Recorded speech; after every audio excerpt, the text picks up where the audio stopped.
બોલો શ્રી મંત્ર. ચાલો બોલો.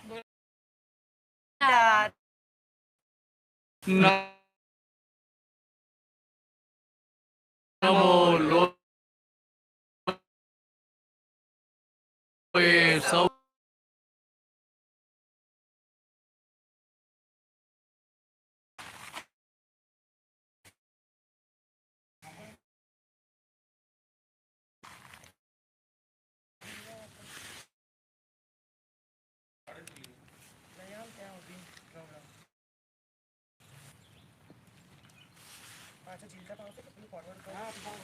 હા ભાવશે સહેલું લઈ લેવાનું જપાન. તીર્થંકરના દિલ મંદિરે બંધારેલી જે વાણી તીર્થંકરના દિલ મંદિરે ભંડારેલી જે વાણી જગ કલ્યાણી પુણ્યોદયથી નીકળી ગઈ તે સતવાણી જગ કલ્યાણી પુણ્યોદયથી નીકળી ગઈ તે સતવાણી તીર્થંકરના હૃદયામાંથી નીકળી નહોતી જે વાણી તીર્થંકરના હૃદયામાંથી નીકળી નહોતી જે વાણી દાદાના શ્રીમુખ કમળથી બહાર પડી છે તે વાણી દાદાના શ્રી મુખ કમળથી બહાર પડી છે તે વાણી ખટપટિયા વિતરાગ છે પાક્યા કળિયુગનો જો પુણ્યોદય ખટપટિયા વિતરાગ છે પાક્યા કળિયુગનો જો પુણ્યોદય સહેજા સહેજે આવી મળતા સર્વે જીવનો સર્વોદય સહેજા સહેજે આવી મળતા સર્વે જીવનો સર્વોદય સન્મુખ જયકારા બોલાવી જગવે આનંદ સરવાણી સન્મુખ જયકારા બોલાવી જગવે આનંદ સરવાણી જ્ઞાનાગ્નિથી બાળી કાઢે પૂરવના પાપોનું પાણી જ્ઞાનાગ્નિથી બારી કાઢે પૂરવના પાપોનું પાણી તીર્થંકરના દિલ મંદિરે બંધારેલી જે વાણી તીર્થંકરના દિલ મંદિરે બંધારેલી જે વાણી જગ કલ્યાણી પુણ્યોદયથી નીકળી ગઈ તે સતવાણી જગ કલ્યાણી પુણ્યોદયથી નીકળી ગઈ તે સતવાણી એક જ ફેરો દર્શન કરતા ભૂલાતા નથી જીવનભર એક જ ફેરો દર્શન કરતા ભૂલાતા નથી જીવનભર પુણે શ્રી પુદગલ પ્યોરીટી આપ્ત પુરુષનું અંતર પુણે શ્રી પુદગલ પ્યોરિટી આપ્ત પુરુષનું અંતર સામાને સંતોષી ચલતા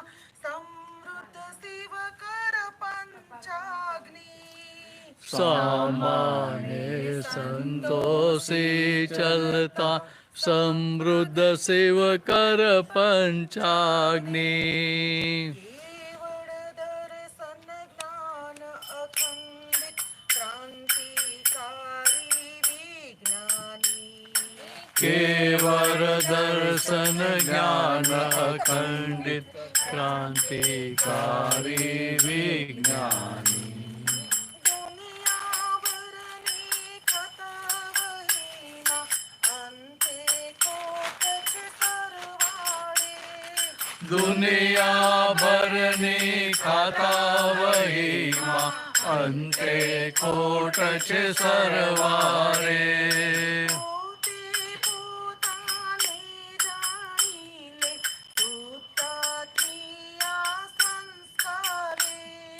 પોતે પોતાને જાણી લે શુદ્ધાત્મી આ સંસ્કારે પોતે પોતાને જાણી લે શુદ્ધાત્મી આ સંસ્કારે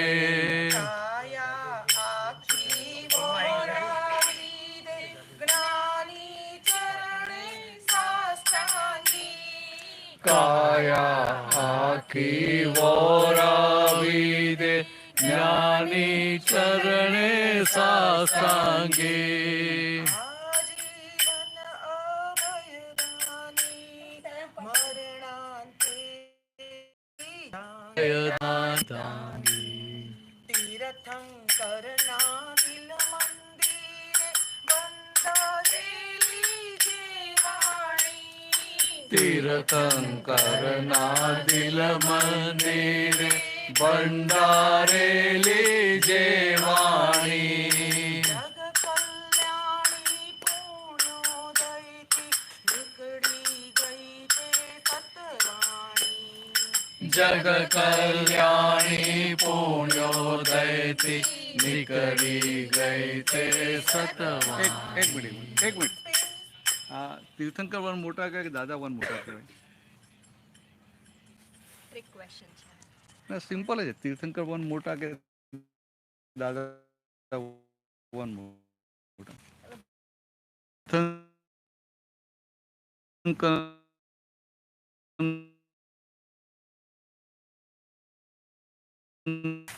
બને તપ અગ્ર બને.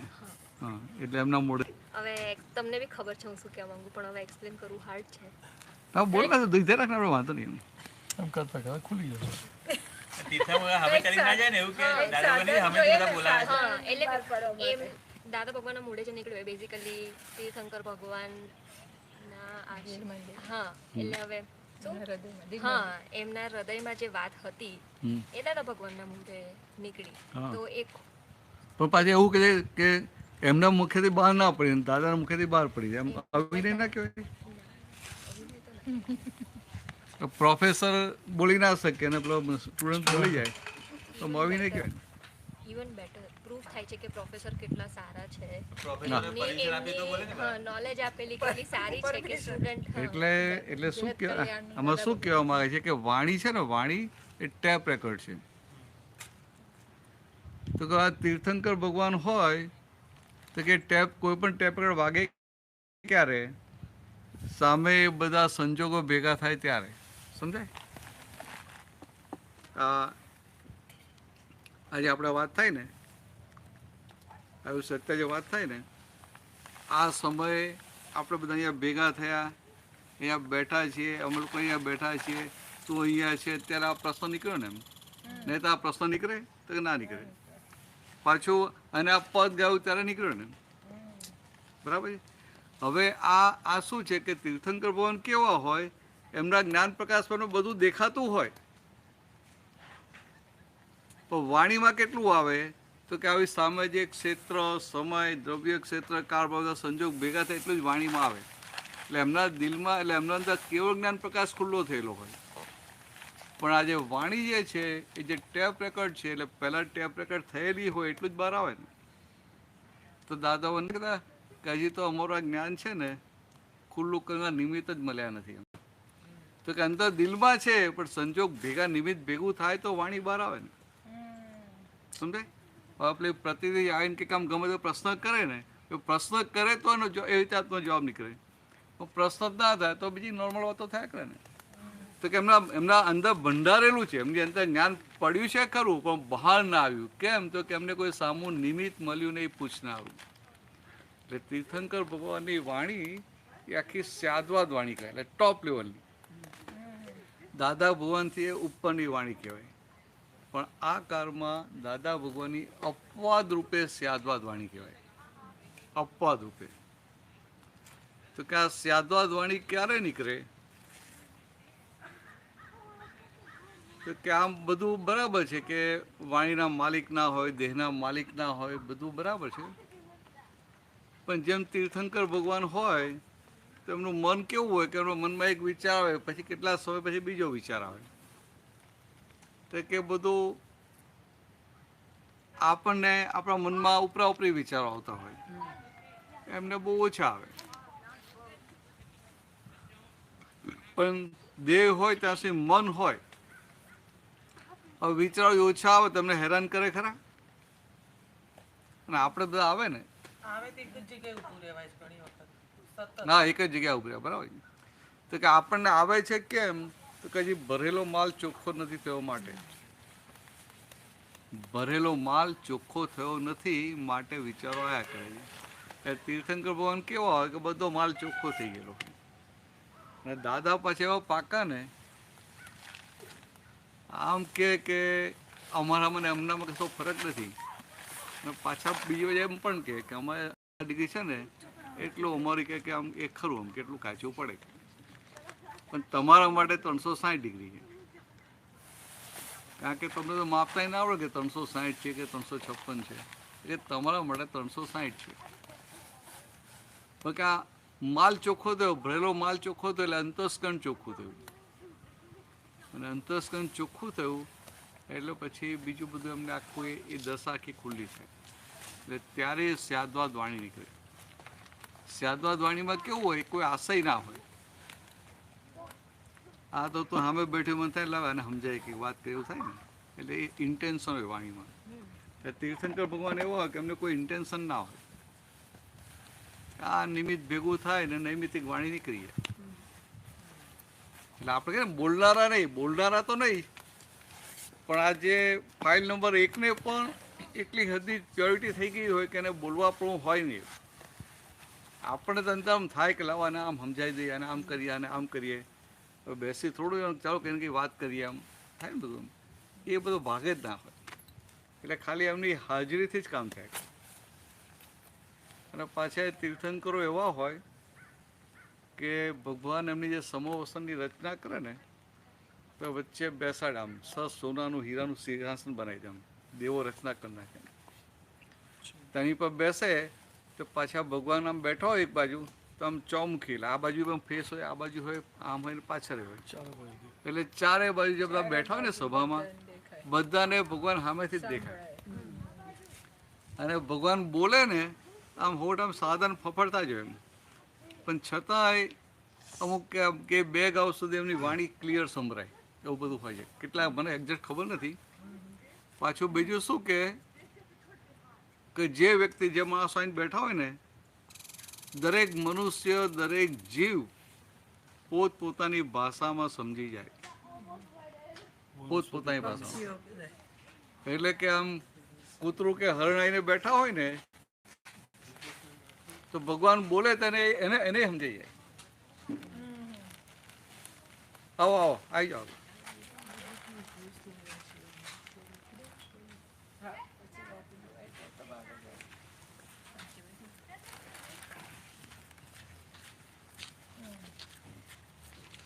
ચાલશે, નહીં કહો તો ચાલશે. નીચે બોલ તો કાઢજો, બાકી ઉપર બધું ના કાઢજો. જય સચ્ચિદાનંદ.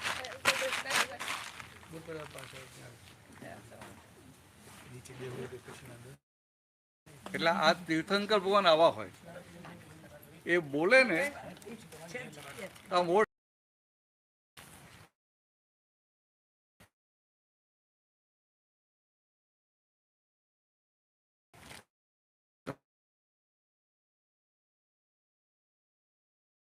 માટી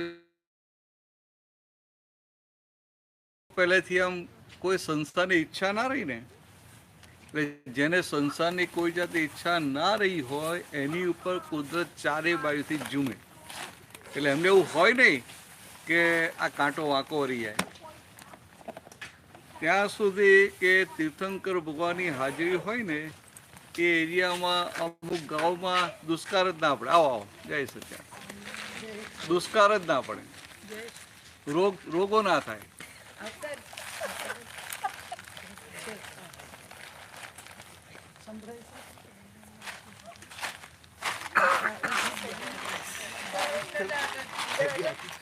ખ્યાલ આવ્યો? અચ્છા, મને તો બારી કમ્પલસરી હટવું પડે એવું બધી કમ્પલસરી હટવું પડે એવું એટલે એ તીર્થંકર ભગવાન એવા હોય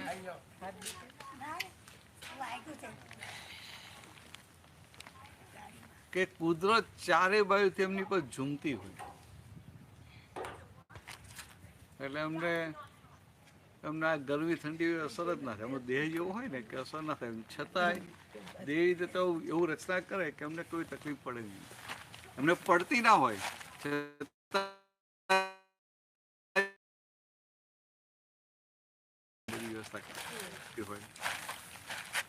ચરમસઈ હોય એટલે કોઈ એને કશું કરી ના શકે. આમ આંગળી કાપી નાખે ને તો એવું તો થાય નહીં.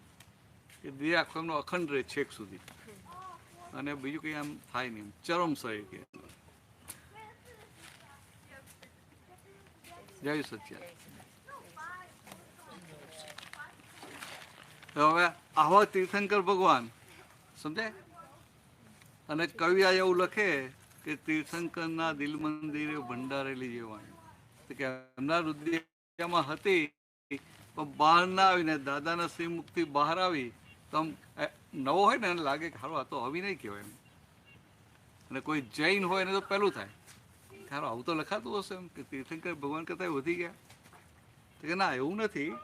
પણ એમને એ જે ચોથા આરામાં એ જાતના પ્રશ્નો પૂછનારા વ્યક્તિ જ ભેગા ના થાય. અત્યારે આપણે જે બધું પૂછીએ ને કે ભાઈ આ ભગવાન નિકાલ, આપણે બધું કે જે બધા આવે ને એવા તૈયાર, ખાલી એમને ભગવાનને જોવાના જ હોય. ખાલી દ્રષ્ટિ પડે અને એના બધા આપણે ઉડી જાય. અથવા ખાલી એને એકાદ વાક્ય શ્રવણ થાય ને એમાં તો બાકીના આવરણો ખરી પડે અને ત્યાં કેવું જ્ઞાન થઈ જાય. જ્યારે આપણે પુંસારી ખરા પણ તૈયાર થયેલા નહીં.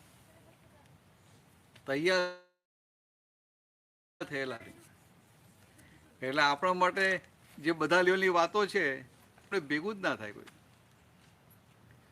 દાદા પાસે બધા લેવલના આવેલા હોય. કોઈએ કોઈનું ખૂન કર્યું હોય ને એવો માણસ પણ આવે. હા, ખિસ્સા કાતરું આવે, પીક પોકેટ આવે. હા, હવે તમે જુઓ ને કેટલી હિંમત કહેવાય ને. બોર્ડમાં એક ભાઈ આવતા હતા, લેંગો પેન્ટ પહેરે અને આ ભાઈનું શર્ટ પહેરે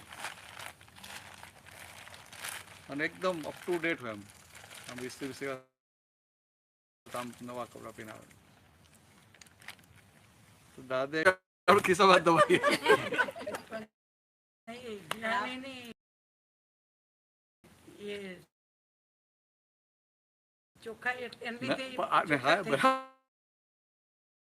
બરાબર છે. એટલે હું શું માગું કે આપણી હાલત કેવી હોય કે બીજે સે આયા હોય ને આપણી બાજુમાં બેસે ને તો ખિસ્સા બહાર મૂકી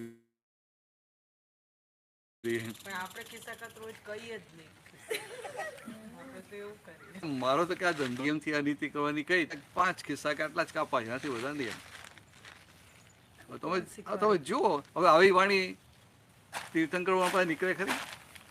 આવો માલ જ ભેગો ના થાય. પછી આવી વાણી નીકળે અને છતાં ઇન પ્રિન્સિપલ એનું કામ થઈ જાય. એ લિમિટ રાખે, 5 જ વાર ખિસ્સા કાપે, મહિનાથી વધારે કાપે નહીં, એટલે એનું કામ થઈ જાય, એનો મોક્ષ થઈ જાય. હવે હવે કેવું છે જો આ કેમનું સમજાય આપણને ખરું ખિસ્સા કાપવાથી મોક્ષ થાય? હા તો વિચાર કે હું જોક છું હું ખિસ્સા કાપવાનું ચાલુ કરી દઉં, 5 વાર કાપી લેવાના મોક્ષ થઈ જાય. કાપતો બંધ થઈ જાય ને પછી તો જ્ઞાન કામ કરે તો એ તો કાર્ડ જ મળશે. એ તો કાર્ડ જ અહીંયા તો મળશે. કાર્ડ જ મળે. શું મને કાર્ડ મળશે? એ તો ડેબિટ કાર્ડ એટલે પૈસા કાર્ડ જ, નહીં ને, પ્લાસ્ટિક debit કાર્ડ જ credit મળે જ ને. કાર્ડ હોય. ખિસ્સા કાપવાનું કીધું ને કામ ચાલુ કરે તો કાર્ડ કાર્ડ જ મળે. કાર્ડમાં જ સારું ને આમ ટેપ કર્યું જે લેવું એ લઈ લે. પણ લઈ લે લે કેટલું પિન નંબર યાદ હોવો જોઈએ. ના હવે તો પિન ની ક્યાં જરૂર હવે ક્યાં પિન આવે? ખાલી ટેપ જ કરો. ટેપ જ કર. હવે હવે આ દાદાઓની વાત છે ને આપણને સમજાય નહીં એમ કે હારું આ ખિસ્સા કાતરું અને નિયમ લેવું ખાલી 5 જ વાર મહિનામાં ખિસ્સું કાપીશ, વધારે કાપીશ નહીં તો 5 વાર ખિસ્સા કાપે ને છતાંય દાદાની મોક્ષની ગેરંટી લે. હવે આવું બહાર ક્યાંય બોલ્યા હોય ને બધા ધર્મોવાળા બધા ઊભા થઈને ભાગી જાય. કોઈ બે નહીં ઊભા થઈને ભાગી જાય. જાય કે ના જાય? હવે જુઓ એ ભાઈને પછી એવું બન્યું કે દિવાળી આવતી હતી અને એ તો ભાઈ તો એવા ને એના ઘરે એના વાઈફને શું કહેલું કે હું કંપનીમાં કામ કરું, મારું માર્કેટિંગનું કામ છે, મારે બધે ફરવાનું હોય. એટલે એના વાઈફને એવું જ કહ્યું કે આ માર્કેટિંગનું કામ કરે છે. એટલે ઘરમાં કોઈને ખબર નહીં કે આ ખિસ્સા કાતરું છે. અને આવું અપડેટ થઈને ફરે કરે ને આમ એ કોઈને બાજુમાં ઊભા કોઈને લાગે નહીં કે આ ખિસ્સા કાતરું હશે. ઉત્તર આમ પ્રભાવિત થઈ જાય કે આ ઓફિસર હશે મોટા. તો પછી દિવાળી આવતી એટલે એના વાઈફે એને કીધું કે ભાઈ આખરે આ છોકરાઓને જે આ કપડાં લાવવાના છે, મીઠાઈઓ ખરીદવાની, દારૂ ખરીદવાનું છે, થોડા અમીને પૈસા વધારે આપજો એમ. પેલા તો રોપમાં હાથ પડે ને તો ખિસ્સા જ કાપવાના કે આ વધારે આપીશ કે વાઈફ તમારું બોનસ આવશે ને પાછું કેમ. એટલે કે હવે આ 5નો નિયમ લીધેલો એટલે એના વાઈફે આ માગ્યા ને દિવાળી માટે વધારે એટલે ભાઈ એલર્ટ થઈ ગયા, વધારે જાગૃત થઈ ગયા કે જોઈને એવું ખિસ્સું કાપવું કે જરા વધારે આમ થીક પોકેટ હોય ને જ્યાં પૈસા વધારે હોય એવું. એમ ત્યારે એક જણનું કાપ્યું એને બસ સ્ટેન્ડ પર ગયા. એ જમાનામાં બસ સ્ટેન્ડ ને રેલવે સ્ટેશન બે જગ્યાથી ખિસ્સા કાપવાની અને સિટી બસમાં ચડતા ઉતરતો ત્યારે. અમારે એવું થયું હતું ધૂનમાં જતા હતા રવિન્દ્રભાઈ ને પેલા આપણે એમના ભાઈબંધ આવતા એક વાઘેલા સાહેબ, બેયનું બસમાં ચડવા ગયા ને બેયનું કપાઈ ગયું, પૈસા જ ન મળે. પ્રભુભાઈ હતા એ તો અહીંયા પાકીટ રાખતા ને એટલે ટિકિટ બધાની કે અમારે ઓલા કે મારી જોડે નથી, ટિકિટ વાળો આવ્યો ને ત્યાં કે મારી જોડે નથી, હાલે મારું ગયું, ગીરદી બહુ હતી. બેયનું પાકીટ પાછળ હતું ગયું. પછી પ્રભુભાઈ કાઢી ટિકિટ. એટલે તો ભાઈએ તો બરાબર જોઈ એલર્ટ થઈ ગયા કે ખરું આખરે 5ની લિમિટ પાછી ખરી. તો એને એક જણનું કાપ્યું ખાસ પૈસા નીકળે ને પેપર્સ જ બધા હતા કાગળ લાગે પેલું ફૂલેવું લાગે ને એને એમ કે હશે એમ. એમ કરતા એને વિચાર્યું કે શું કરવું હવે એટલા ઓછા પૈસામાં જેને કરે શું. તેને વિચાર્યું કે આપણે મહિનામાં 5ની લિમિટ છે ને તો બીજું આજે જ પતાવી દઈએ એમ, ઘરે થોડું આપી દેવાય. તો બીજું કાપ્યું તો બીજામાં એ ખાસ કંઈ પૈસા નીકળ્યા નહીં. થોડા ડિપ્રેસ તો થઈ જાય ને. તો પછી એને થયું કે અત્યારે આ થોડા કંઈ સંજોગો બરાબર નથી એટલે કે બપોર પછી આવીશું. આ બધા પછી પેલું ખરું ને આપણે શું થાય ના થાય ને તો પાછળ પડી જઈએ. એને થયું કે આ હમણાં કંઈક ગ્રહો બરાબર છે નથી લાગતા, રવા દો કે આ ટાઈમ બરાબર નથી, આ કાળ ચોગડિયું હશે એટલે હાથમાં પૈસા નથી આવતા. એટલે પછી ગયા બપોર પાછા આવ્યા, ફરી કાપ્યું તો 4 વાર કપાઈ ગયા, એક રહ્યું. એટલે પછી તો બહુ એલર્ટ થઈ ગયા ને કારણ કે ઘરે પૈસા આપવાના. 5મી વારમાં એ બહુ પૈસા મળ્યા નહીં એટલે દર મહિને જે પેલો 1500-2000 રૂપિયા ઘરે આપતા હતા એટલાય થયા નહીં. પછી અને પાછું બોનસ આપવાનું હતું. એટલે એનો વિચાર કર્યો શું કરવું. એટલે કે ના મેં તો કે આ દાદાએ નિયમ આપ્યો છે ને કે આ નિયમને તોડીશ નહીં તો તારા મોક્ષની જવાબદારી મારી. તો કે હવે ઘેર પત્નીને જે બૂમો પાડશે તો મારે તો પેલા મારા મોક્ષનું સાચવી લેવાનું ને. એટલે ભાઈ પાછા નીકળ્યા ત્યાંથી. નીકળ્યા ને એ વખતે પેલું રૂનો ધંધો ચાલે ને, એટલે જીનમાં કોઈ ખેડૂત પેલું કપાસ ભરવા ગયો હશે ને આવ્યો, એની પાસે એના પૈસા હતા બધા 4-5 હજાર રૂપિયા.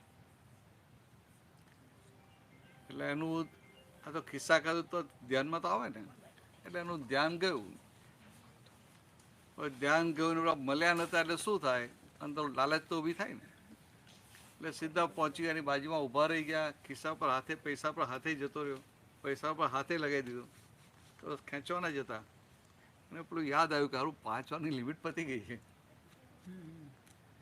તો એને પૈસાની જરૂર હતી, હાથમાં પૈસા આવી ગયેલા અને છોડીને બહાર નીકળી ગયો. સમજે? હવે આપણને સિમ્પલ લાગે, પણ શું થયું તો મોક્ષે જાય કોણ? કે જેના ક્રોધમાન માયાલોભ જાય એ. તો કે આ ભાઈને પૈસાની જરૂર હતી, આવો પૈસાની જરૂર હતી, ઘરે ડિમાન્ડ હતી, ઘરે જઈને ના આપે તો ક્લેશ થાય એવું હતું. બધા સંજોગ એની અગેન્સ્ટમાં હતા અને આ બાજુ પૈસા હાથમાં આવી ગયેલા. જય સચ્ચિદાનંદ, જય સચ્ચિદાનંદ. હવે કેટલી મોટી હિંમત જોઈએ. પેલું કે ને મોસાળમાં જમવાનું માં પીરસનારી હોય તો ભાઈ કેવું હોય એમ. પહેલાના જમાનામાં એટલું બધું ખાવાના બધા પ્રોબ્લેમ હતા ને, એટલે પછી મોસાળમાં ગયા અને મધર પીરસતી હોય તો પછી એને મીઠાઈ વધારે મળી જ જાય ને, અને એ માગે અને મમ્મી આપી દે. તો કે આ બધું તૈયાર છે, સામે છે, ને છતાંય આ લેવાનું નહીં. એટલી બધી અંદર શક્તિ ઊભી થાય. તો કે એનો લોભ આખો તૂટી જાય. ઘરે જાય તો પછી એની વાઈફ આટલેલી ચોપડા ના ચોપડાવે. પણ એને ચેતવા તો દાદા ભગવાને ચેતવા ને, દ્રષ્ટિ મળી, વાતચીત થઈ. હા, એટલે હું એટલે જ કહું છું. એટલે વાત શું કહેવા માંગુ છું કે આ જ્ઞાની પુરુષો એમની કોઈ વ્યવહારની વાત હોય ને, એ પણ સિદ્ધાંત બહારની વાત ના હોય. આવું દાદા કે ખરા કે ભાઈ નિયમથી અનીતિ કરજે, આખો અંદર ભણાયેલું હોય. હવે ઘરે જાય એટલે ઘરે પછી ને વાઈફને કહેવું પડે ને ભાઈ આજે નથી મળ્યા આવે અને આ મહિને મળશે નહીં, એટલે કેટલો કકડાટ થાય, કેટલો ક્લેશ થાય. અને એને વાઈફ તને કેટલું માન આપતા કે દર વખતે પૈસા મળતા જ હોય ને, એને બદલે અપમાન સાંભળવાનો સંજોગ આવે કે ના આવે. એટલે માનની ગ્રંથિએ ધોવાય કે ના ધોવાય? તો કે આ માને ધોવાય, અહંકારે ધોવાય, લોભે ધોવાય.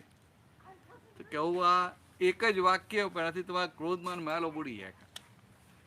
ને ક્રોધમાન માયાલો ઉડે એટલે પછી મોક્ષ જાય કે ના જાય. આ ઓરિજિનલી વાત નીકળેલી એક ઇન્કમટેક્સ ઓફિસર સાથે. એ બહુ પેલા હતા, શું કહેવાય, પ્રમાણિક, સિદ્ધાંતિક. એટલે પૈસો કોઈનો લે નહીં, પૈસો લે નહીં અને કોઈના ખોટા કામે ના કરે. હવે પૈસો ના લે ને ખોટા કામે ના કરે એટલે બધાથી ગભરાય ના ગભરાય, બધાને એની બીક લાગે. પણ એને ઘરમાં પેલા એ જમાનામાં પગાર બહુ ઓછા હતા ને, એટલે બીજા બધા પૈસા ખાતા હોય એટલે એના બીજા બધાને ઘર સારી રીતે ચાલતા હોય ને, એટલે એના છોકરાઓ એના વાઈફ બધા જુએ ને કે સારું આ તમારાથી તમારા આસિસ્ટન્ટ છે એટલું જલસાથી રહે છે ને તમે તો અમને પૈસા નથી આપતા. પેલા કે પણ એ તો બધા પૈસા ખાય છે, હું ખાતો નથી એમ. પેલા બધા શું કે ઘરના બધા કે તમે પેલા પંતુજી જેવા છો, તમે ખાતા નથી, તમારા લીધે અમારા બધાને સહન કરવું પડે છે. એમ દર વખતે હેમરિંગ થાય. એટલે એને શું થાય કે સારું પૈસા લાવવાનું ચાલુ કરવું એવું થાય ને, લેવાય નહીં. એકવાર આટલું બધું પ્રેશર આવ્યું નક્કી કહ્યું આજે ચાલુ કરીએ એમ કે ગયો ને પેલા કોઈ ક્લાયન્ટ મળ્યા, નક્કી એ કર્યા ને પછી પેલા પૈસા આપ્યા ને પેલા હાથ ધ્રુજવા માંડ્યા. કારણ કે પેલું પાટલું નક્કી કરીને શું આવ્યો હોય કે લાંચના પૈસા લેવા નથી, એટલે હાથ ધ્રુજવા માંડ્યા કે ના તું લઈ જા પાછા લઈ જા. હવે અંદર શું થાય, પૈસા લે નહીં પણ અંદર ભાવ શું થાય કે આ બધા લે છે મારે લેવા જોઈએ, ઘરના બધા બૂમો પાડે મારે લેવા જોઈએ. એટલે ભલે આ ભાવમાં બહારથી ચોખ્ખો દેખાય તો બીજો ભાવ આખો બગડે કે ના બગડે? એટલે આમ બહારથી ચોખ્ખો લાગે પણ બાવાના બેવું બગડે કે ના બગડે? અત્યારે ઘરના બધા બૂમો પાડે અને બીજા ભાવમાં લાંચીઓ થઈ જાય. તો દાદા એને આવું આ નિયમથી આ નીતિનો નિયમ આપેલો. એને પૂછ્યું બધા કેટલા પૈસાની જરૂર પડે? તો કે દાદા મને આમ કે મને એક્ઝેક્ટ યાદ નહીં કે આ 2000 રૂપિયા મળે ને દર મહિને, એ જમાનો 2000 બહુ થઈ ગયા. તો કે મારું આ બધું ઘરની બધું પ્રોબ્લેમ સોલ્વ થઈ જાય. તો દાદા આવો નિયમ આપેલો 2000 રૂપિયાની લાંચ લેવી, એથી વધારે નહીં, એનાથી ઉપર 1 રૂપિયો લેવાનો નહીં. ગ્રીસમાં આ નવી વાતો છે આવી, એમ સત્સંગમાં આવું આમ ખોટું કરવાનું શીખવાડે નહીં, લાંચ લેવાનું શીખવાડે નહીં ને.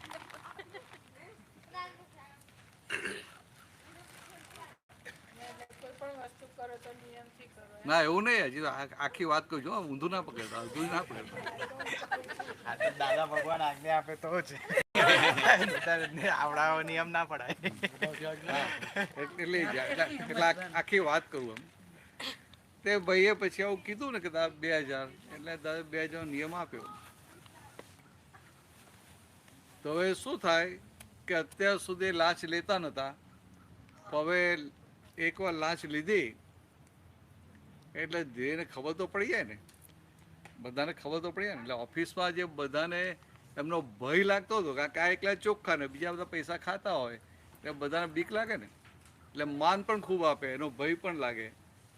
પણ ધીરે એકબીજાના કામ કરે, ખબર પડી ગઈ કે આ પણ હવે આપણી લાઈનમાં આવી ગયા છે, એટલે પછી કોઈ એનું માન રાખે ખરા? એને પોતાની જેવા જ કરે ને પછી તો. એમાં આપણું 2000 રૂપિયાનું લિમિટ પૂરી થઈ ગઈ અને બીજો કોઈ ક્લાયન્ટ આવ્યો, એનું સારું કામ હતું ને સીધા 5000 રૂપિયા મળે એવા હતા. હવે નિયમ એટલે પાછા કાઢવા પડે. મન ને બુદ્ધિ તો બહુ બતાવે કે આપણે એક કામ કરીએ એના લઈ લઈએ, બીજા 2 મહિના પૈસા નહીં લઈએ, પછી આ 3 મહિના નહીં લઈએ, ત્રીજા મહિના ખાલી 1000 જ લઈશું. પણ હવે આને પાછો ક્યાં કાઢવો? ચાલે ને? એક કરોડથી નથી, એક કરોડથી નથી, ખાલી આવીને બેસ જ છે બસ. મારો તો હિસાબ છે પણ એમ જોડે સાહેબ પાછા આવશે, સાહેબ પાછા આવશે.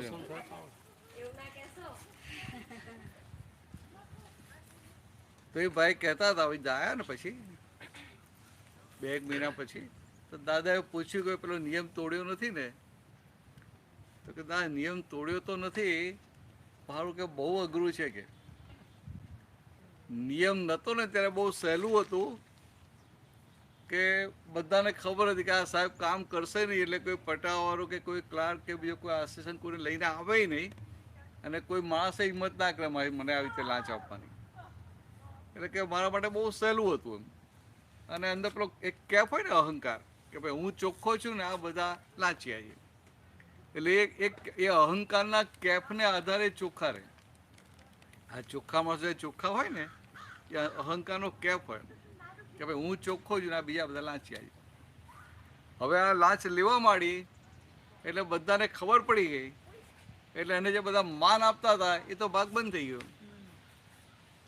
પછી જેના આધારે અંદર જે શક્તિ હતી ને, જેના આધારે કે હું ચોખ્ખો છું, એના આધારે જે અહંકાર પોસાતો હતો એ ભાગે બંધ થઈ ગયો. એટલે અહંકારને પોષણ મળતું બંધ થઈ ગયું, એટલે અહંકાર ધોવા મળે. પછી પેલો પૈસા આપવા આવે એનું લિમિટ થઈ જાય ને, પૈસા આપવાને પાછો કાઢવો એટલે કેટલી બધી શક્તિ જોઈએ. હવે પેલું લેવા માંડે ભાઈ 2000 સુધી લે એટલે અંદર લોભની ગ્રાંતિ પેલી મોટી થાય, અને પછી પેલા પાછો કાઢવો પડે, કેટલું અઘરું પડે. પણ પેલો નિયમ હોય એટલે પાછો કાઢે એટલે લોભની ગ્રંથિ ધોઈ જાય. હવે પહેલાં તો નાની નાની વાતમાં ક્રોધે કરે એમ કે પોતે ચોખ્ખા એટલે ક્રોધ કરે ને, પણ હવે તો શું ક્રોધ કરે, પેલો સામે 2 ચોપડાવી જાય ને તો કે આ ક્રોધે ધોઈ જાય, માને ધોઈ જાય, લોભ પણ ધોઈ જાય, અહંકારે ધોઈ જાય, બધું આખું ધોઈ જાય. આ દાદાએ આજે આપ્યું ને તો કે આ કલયુગના હિસાબે પ્રેક્ટિકલ એપ્લિકેશનો આપેલી છે. શાસ્ત્રમાં થિયરી હોય, પ્રેક્ટિકલ એપ્લિકેશન ના હોય. કે આ દાદા ભગવાને પ્રેક્ટિકલ એપ્લિકેશન આપ્યું.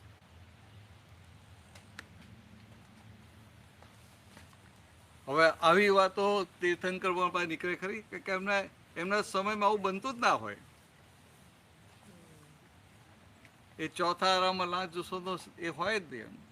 એટલે એ વાત જ ના નીકળે. અને આમ કોઈ જુએ, જગતની કોઈ વ્યક્તિ સાંભળે, અડધી વાત સાંભળે એને શું થાય કે દાદા ભગવાને કહ્યું છે, દાદા ભગવાન તો કહે છે કે લાંચ લેવાય એમ. પછી પેલા ભાઈને શું કીધું દાદાએ કે આ તમને નિયમ આપ્યો ને, તમારા નિયમ તોડવાનો નહીં. તમારે અત્યારે એવું લાગતું હોય 2000 બદલે 2200 લેવા છે તો અત્યારે નક્કી કરો. પછી 2 વર્ષ પછી કે 5 વર્ષ તમે કહો કે મોંઘવારી વધી ગઈ, હવે મને છે કે આમાં થોડું ઇન્ક્રીમેન્ટ કરી આપો, તો એવું બધું એવું નહીં ચાલે. સમજાય? હવે તમે જુઓ કે 2-5 વર્ષે પછી 2000 ઓછા પડે અને છતાંય તમે લિમિટ વધારો નહીં, એટલે અંદર બધી ગ્રંથિઓ ધોવાઈ જાય. પછી દાદાએ કીધું ખરું કે ભાઈ તમારી જાતે લિમિટ નક્કી ના કરતા, મારી પાસે આવી વિધિ કરીને આજ્ઞા લઈને જજો, પછી આજ્ઞા તોડતા નહીં. છે અહીંયા જ છે, આટલામાં જ છે. મેં ટ્રાય કરું છું રેમેડીઝ, પણ હવે વર્ક થાય તો ગુડ, નહીં તો સ્પ્રે કર્યો, સ્પ્રે કરો. ના, કદાચ મેં ગ્રીન પહેર્યું છે ને એટલે મારી જોડે આવે છે. બ્લેકમાં તો ઉપરથી વધારે. એવું તો હવે પછી કશું છે નહીં, મારા પાસે સેકન્ડ ઓપ્શન. કઈ નહીં, બેસે કશું નહીં થાય. ખાલી મોટી માખી છે, કરડેવી નથી. ઓર બીવડાવો કેમ છો? જોયું, પણ જયારે કરડ્યા હતા ત્યારે શુદ્ધાત્મા નતા દેખાતા ને. તો અત્યારે જોવાનું ને. એટલે આપણે કરે ત્યાં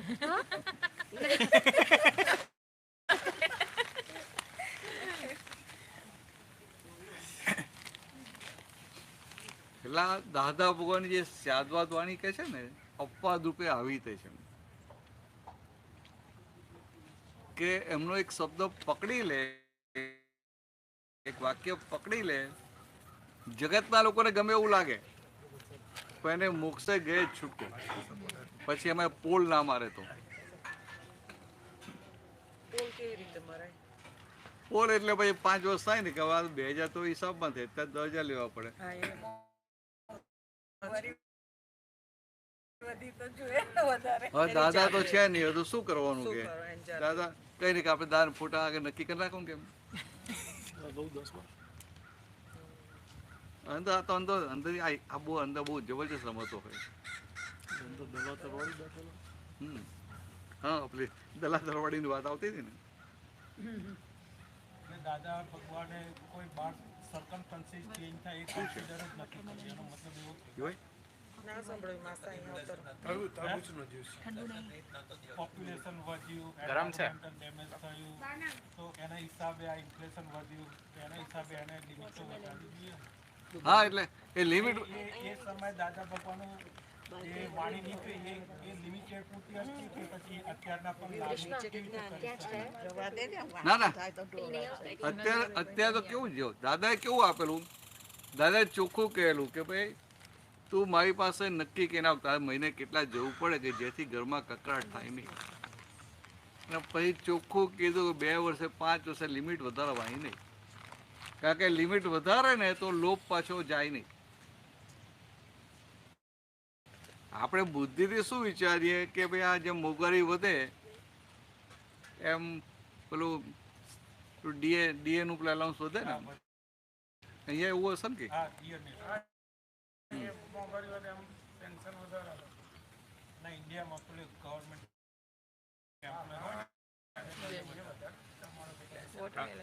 ઇન્ફ્લેશન રેટ વધે એટલે તો કે આ દાદાએ બહુ પ્રેક્ટિકલ આપેલું છે.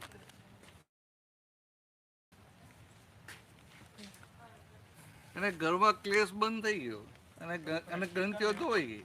પ્રેક્ટિકલ એવું પણ આ બધું કુદરતનો નિયમ છે ચેન્જ. હા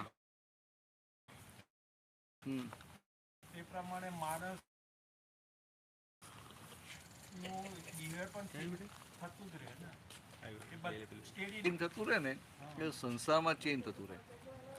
અને મોક્ષે જવું હોય ને તો આ નિયમમાં પાકો રહ્યો ને તો મોક્ષે જાય.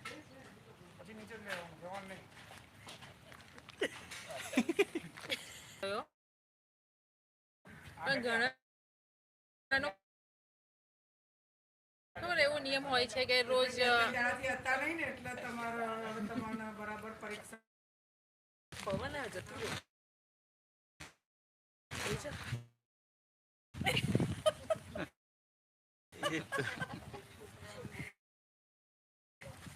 પણ આ ઉડી જશે પછી ભાઈ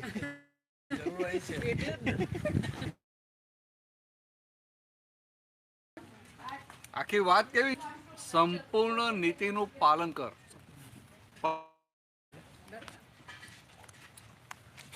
પેલું શું નીતિનું પાલન કરે એ ના થાય તો રાખે ભાઈ અમુક જે તમારે અનીતિ કરવી જ નથી. થાય કે ના થાય? અમુક જે અનીતિ કરવી નથી. ફોટો એ નથી ફોટો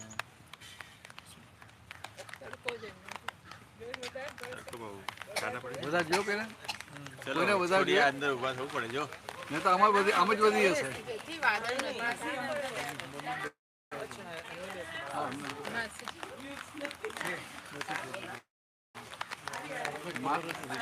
आप वरसाद पे अंदर जता हो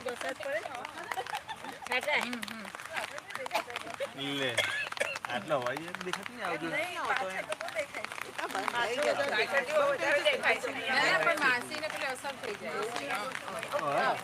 મોટો મોટો પડતો એવું લાગે.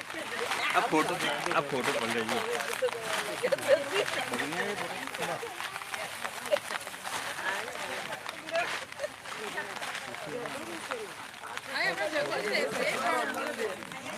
દાદા ભગવાનના સીમ જય જયકાર હો. બનતો દાદા ભગવાનના સીમ જય જયકાર. ભરતભાઈ તમે તે બેસી અમે પાછી બેસી જઈએ.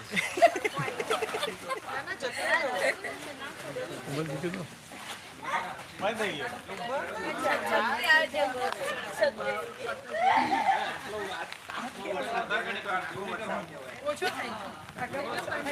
બેસી જશું પાછા ન પાછું.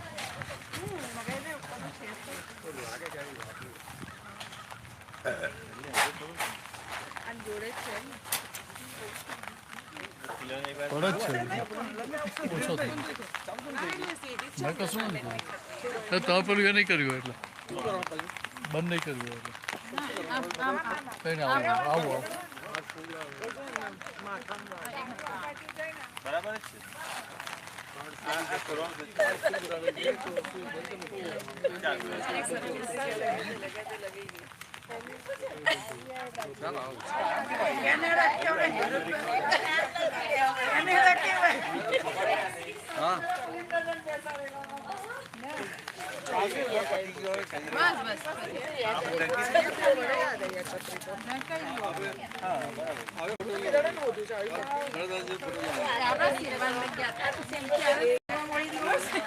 હા પુલિંગ બહુ ખુશ થઈ ગયા આગળ લાવી દઈએ. વેલકો કર ખોલ પેલા.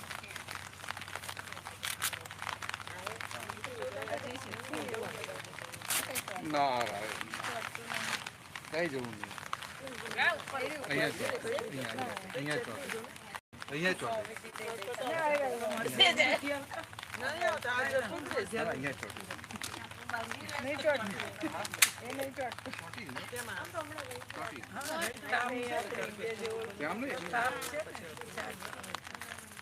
નીચે છે છે ને તમને જ ખબર છે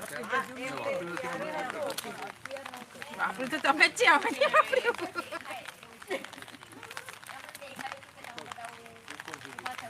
થઈ ગયું તો રહેશે. પણ નીચે છે, નીચે પાડો નીચે નીચે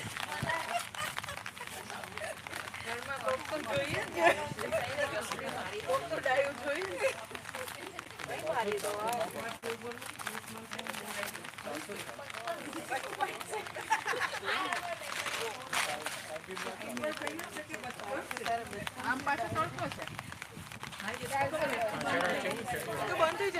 હમણાં જો થઈ જાય ચાલ તારે એક પાંચ દોડો. હા હા હા જે અધૂરું છે નહીં. હા લે લે લે લે લાવી આવી આગળ ચાલો.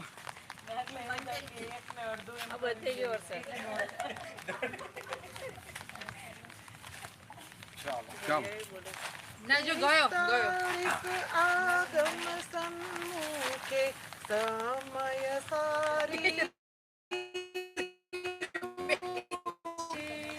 45 આગમ સન્મુખે સમય સારી ઉપાગે દાદાનું પ્રત્યક્ષ જ દર્શન સર્વે બેજો ઉપર. ઉપકારી દાદાનું પ્રત્યક્ષ જ દર્શન સર્વે કારે ઉપકારી નિયમ કેન્દ્રીયા દુનિયામાં રિઝર્વ કરજો અક્રમથી નિયમ કેન્દ્રીય દુનિયામાં રિઝર્વ કરજો અક્રમ સે પાંચ જયાગાનો પરમારથ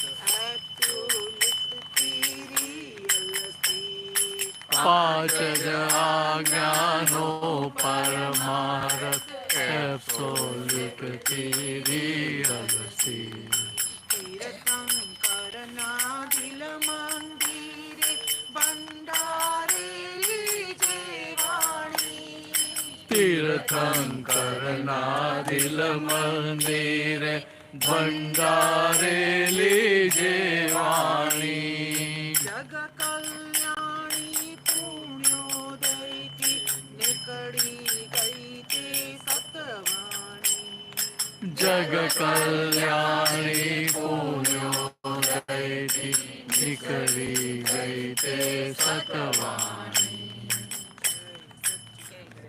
જય સચ્ચિદાનંદ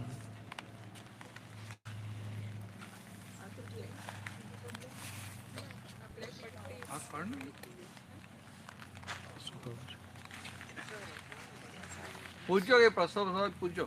હા ભલે તો વાંધો નહીં. એ તો નીકળી ગયું છે આમ, એ વા આમ, આમ. આમથી કરો જય સચ્ચિદાનંદ નીકળી જાય છે દાદા દૂર ખેંચાય છે છતાં પાસે લાગે છે દાદા દૂર છતાં પાસે લાગે જય સચ્ચિદાનંદ મંત્રના પુષ્પોની જય સચ્ચિદાનંદ મંત્રના પુષ્પોની અવિચિન્ન માળા પહેરાવે છે અવિચિન્ન માળા પહેરાવે છે દાદા દૂર છતાં પાસે લાગે છે દાદા દૂર છતાં પાસે લાગે છે ઉઠતા ને બેસતા ફાઇલોની ગૂંચમાં ઉઠતા ને બેસતા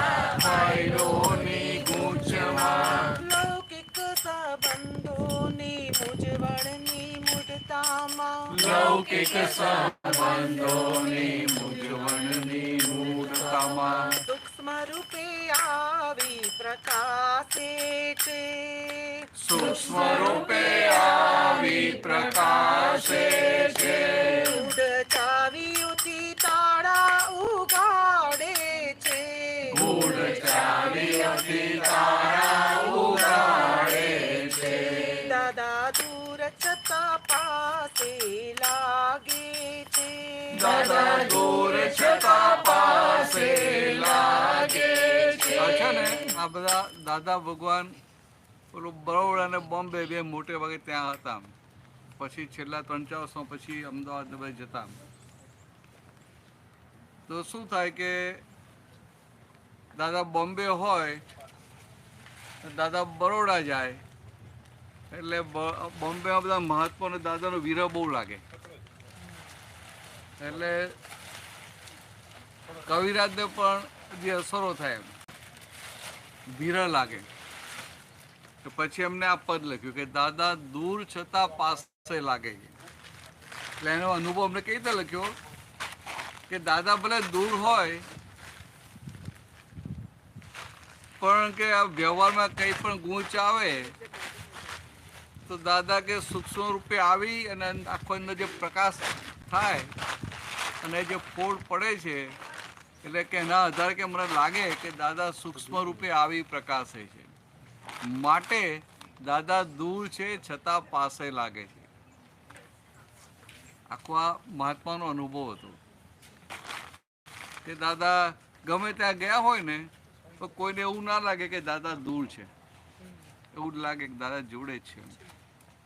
અને એટલો તો વિરહ લાગે ને આમ બોમ્બે ગયા હોય તો એવું થાય કે ક્યારે આવશે ક્યારે આવશે ક્યારે આવશે એવું થાય.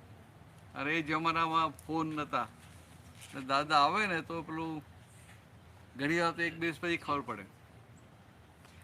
નટુ કાકા સાયકલ પર બધા મહાત્માઓને ઘરે ઘરે જઈને કહી આવે કે દાદા કાલે આવવાના છે અથવા દાદાજી આવી ગયા. એમ જાતે સાયકલ પર એ 10-12 કિલોમીટર ચક્કર મારી આવે.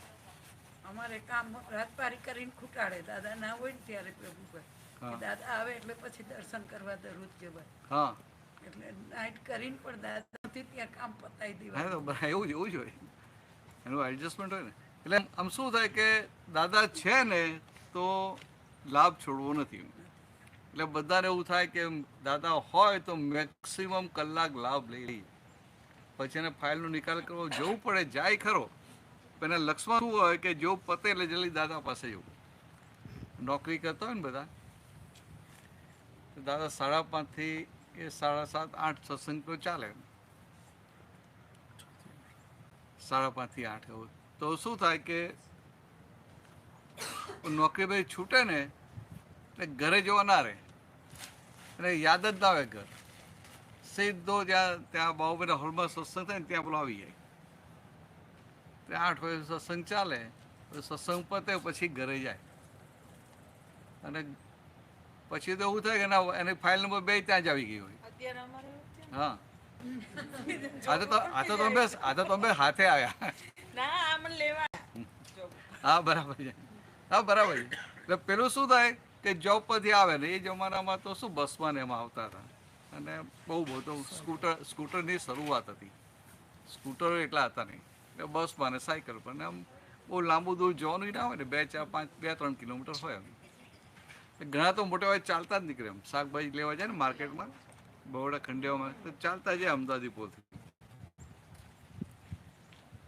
તો આવું થાય કે એને બીજું કશું યાદ ના હોય. ઘરે જવું, ચા નાસ્તો કરવું, ફ્રેશ થવું, પછી દાદા પાસે જવું, એવું યાદ ના આવે. જેવું પતે ને એટલે પહેલા એને કશું વિચારવું જ ના પડે, એના પગલા એ તરફ જ જાય. તો કેવું આ બધાને દાદાનું આકર્ષણ હતું. કેટલાય તો આવીને ખાલી બેસીને એક પ્રશ્ન પૂછ્યો ના હોય, તો એને ખસવાનું મન ના થાય. હા હા, તો તમે પહોંચી શકો ને, તમારા મગજમાં ભાવ જ ના હોય કે મારે પહોંચવું છે તો પહેલેથી પહોંચો. એવું થાય કે હવે કઈ નહીં, ધીરે રહીને જઈએ છે, પ્રસાદી લેવાની છે ને આપણે. ના પ્રસાદ નથી મળતી એ વખતે.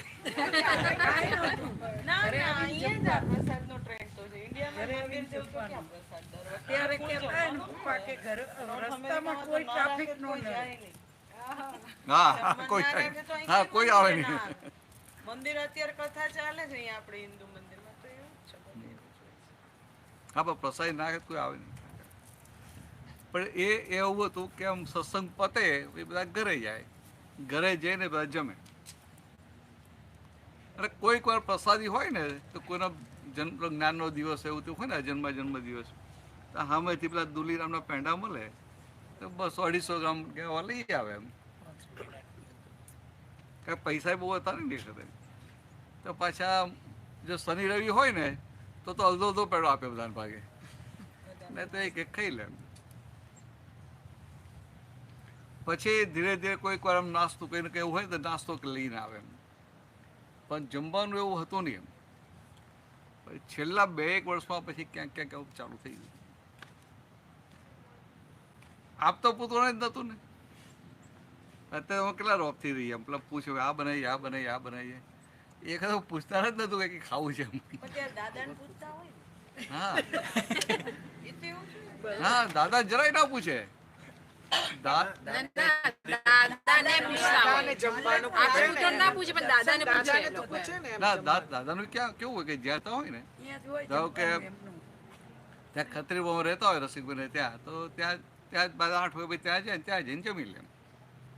પણ એ ઘરવાળા હોય એને ખબર હોય કે દાદાને શું શું ભાવે, એટલે પછી એ પ્રમાણે બનાવે એવું હોય. હા, એ બરાબર છે, એ બરાબર છે. પણ આમ કે આમ જે જનરલ આપણે હોય ને કે બધાને જમાડીએ, એ ભાગ નહોતો એ વખતે. અને એ પ્રેક્ટિકલ નહોતો, કારણ કે એક તો બધા પાસે પૈસાય નહોતા, અને પછી એ મેનેજમેન્ટ બધું કરવું ને, એ જે પ્રેક્ટિકલ હતું નહીં. અમે દિવાળીએ 3 દિવસ આવતા તો આ છોકરાઓ લઈ ઘરેથી બનાવીને લઈને આવતા, ત્યારે તો કેવા પૈસા કમાટી બાગમાં જઈએ, કમાટી બાગમાં જઈને ખવડાવી લેવાનું ને છોકરાઓને ફેરવી લેવાના. પછી વિભૂતિ એવી રીતે આવેલી. હા, વિભૂતિ 1 વર્ષની હતી, જ્ઞાન લીધું ત્યાં. એટલે એવું યાદ છે કમાટી બાગ નો જ આનંદ હોય, પેલું દર્શનનો તો આનંદ ના હોય. તમે કર્યા છે ને, જોયા જ નથી દાદાને. પછી આપણે વાત સાચી છે. બરોડામાં એક છોકરો છે, મને કહેતો હતો કે 7મા 8મા વખતે ભણતો હતો. એટલે એના પપ્પા શું કરે કે વેકેશન હોય ને, સવારે દર્શન કરવા આવે એટલે કમ્પલસરી એને લઈને આવે. એટલે એને કહેલું તારે દાદાની વિધિ કે ભાઈ જતા રહ્યો, સત્સંગ ના બેસીશ. એટલે પછી એગ્રી થઈ જાય, કારણ કે બધા છોકરાઓ મેદાનમાં ક્રિકેટ રમતા હોય અને એને બધાની સાથે રમવું હોય. એટલે આવે ખરો, આવે ને તો થાય વિધિ કરી લઉં. દાદા એ ખરે આમ 2 પગ મૂક્યા, પછી બધા પગે નહીં અંગૂઠે બધા 4 જણ વિધિ કરે. એટલે કોઈ વિધિ કરે પાછળ ગોઠવાઈ જાય, કોઈ વિધિ કરતો એની પાછળ ગોઠવાઈ જાય તો બહાર નંબર લાગે ને માંથી જવાય. તેનો નંબર લાગે દાદા ધીરે એને કહે કે અમને આવી ગયો હતો કે અમને પેલું ઓફિસ જવાનું છે ને, તો 2-3 વાર એને પાછો કાઢે. એટલે એને કમ્પલસરી વધારે બેસવું પડે. પણ એને એવું હોય વિધિ કરીને જેવી વિધિ પતે એટલે સીધો ભાગે, ભાઈ રમવા જતો રહે. પણ રોજ દર્શન કરવા કમ્પલસરી આવવું પડે, અને પપ્પાને લઈ આવે. એટલે પછી વર્ષો પછી હમણાં 10-15 વર્ષ પહેલાં કહેતો હતો કે એ વખતે મને પપ્પા પર બહુ ગુસ્સો આવતો હતો કે પપ્પા પકડીને લઈ આવે છે, મારે રમવાનું હોય, ક્રિકેટ રમવાનું હોય, આવું પાછો અડધો કલાક જતો રહે, મારું અડધો કલાક રમવાનું જતું રહે, બધું થાય ને એમને. હવે એવું થાય છે કે આ પપ્પા મને ફોર્સ કરીને લઈ આવ્યા, પપ્પાએ મારી પર બહુ મોટો ઉપકાર કર્યો કે મને આ રોજ દાદા ભગવાનની વિધિ થઈ ગઈ. એટલે આવું હોય. પણ કેવું છે કે આ બધા છોકરાઓને આકર્ષણ હોય દાદાનું, ત્યાંથી ખસવાનું મન ના થાય. અને પાછો આપણો સત્સંગ કેવો લો એટલે કોઈ નાના છોકરાને લઈને આવે ને છોકરું ત્યાં રડે કે આમ ધમાલ કરતું હોય ને, તો એ દાદા એવું ના કે કોઈ એવું ના કે તારે લઈને બહાર જાવ.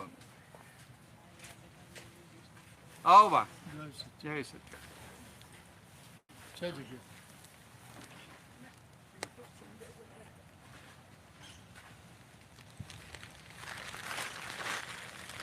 આપણે કેવો નિયમ હોય ને બધા, કોઈ ધમાલો તોફાન કરતું હોય કે અવાજ કરતું હોય કે ભાઈ એની માં ક્યાં ગઈ, કોઈ કહે ને કે છોકરાને શાંત રાખે. દાદા કે છોકરાઓને કે આ વાતાવરણમાં રમવા દો, આપણને કંઈ ડિસ્ટર્બ ના થાય, એને રમવા દો. કે અહીંયા આ વાતાવરણમાં રમશે ને તો એક એને અંદર સંસ્કાર પડી જશે. આખી જે દ્રષ્ટિ હતી ને, એટલે કવિએ જે લખ્યું, દુનિયાથી ઊંધી દ્રષ્ટિ જ્ઞાનીઓની હોય. આખું જગત જે એની દ્રષ્ટિ હોય ને એના કરતા જ્ઞાની દ્રષ્ટિ ઊંધી હોય, જુદી હોય.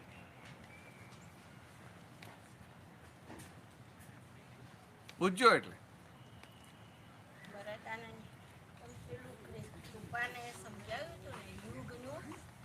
સતયુગ ને પછી આજે મને પૂછતી હતી કે આજે આવી શકી નથી, પણ પછી કે બા બધું આઈ અન્ડરસ્ટેન્ડ એવરીથિંગ.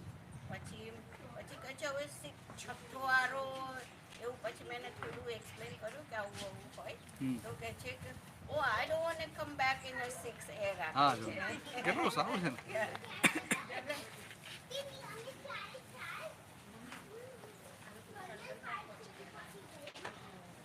હા, આટલો એને સમજાઈ ગયું મારે છઠ્ઠામાં પાછા આવું નથી, એટલે કે મારે મોક્ષે જવું છે.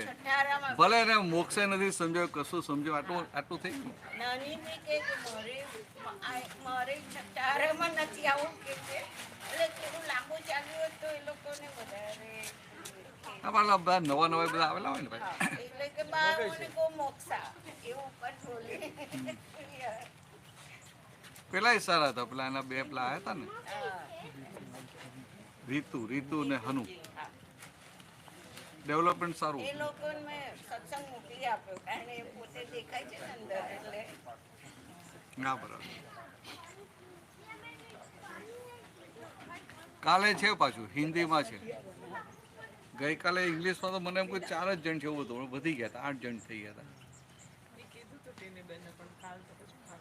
ના ના, એ તો ઇંગ્લિશમાં અમે પછી ખબર ને આપણી લેંગ્વેજ ન હોય એટલે મને જ નહીં ખબર પડતી. એટલે અરુણ તો તૈયાર થયેલા, અમે ના, એ તો તૈયાર થઈ બેઠેલા.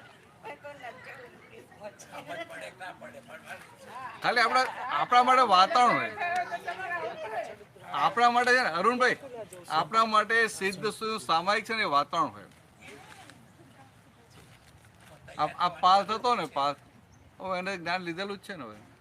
અને આ ઇંગ્લિશ કરતા ને ગુજરાતીનું તો વધારે પણ એ થાય ને, કે ગુજરાતી પાકું આવડે. એ વાતાવરણની જે અસર થાય ને, તો જ મને કહ્યું કે સારું વાતાવરણ બહુ સરસ હતું. એટલે આમાં આપણું કેવું, લેંગ્વેજ ઇઝ નોટ બેરિયર. આત્મધર્મ હોય ને ત્યાં લેંગ્વેજ બેરિયર નથી, એક વાતાવરણ. એટલે આ સિદ્ધ સ્તુતિનું જે સામાયિક થાય ને, એ મોટી વસ્તુ. આ કળિયુગ છે, અત્યારે બધા મની છે, એના વિશે સત્સંગ કરો કે કેવી રીતે મોક્ષ જવાય, કઈ વસ્તુ છોડવાની તો મોક્ષ જવાય.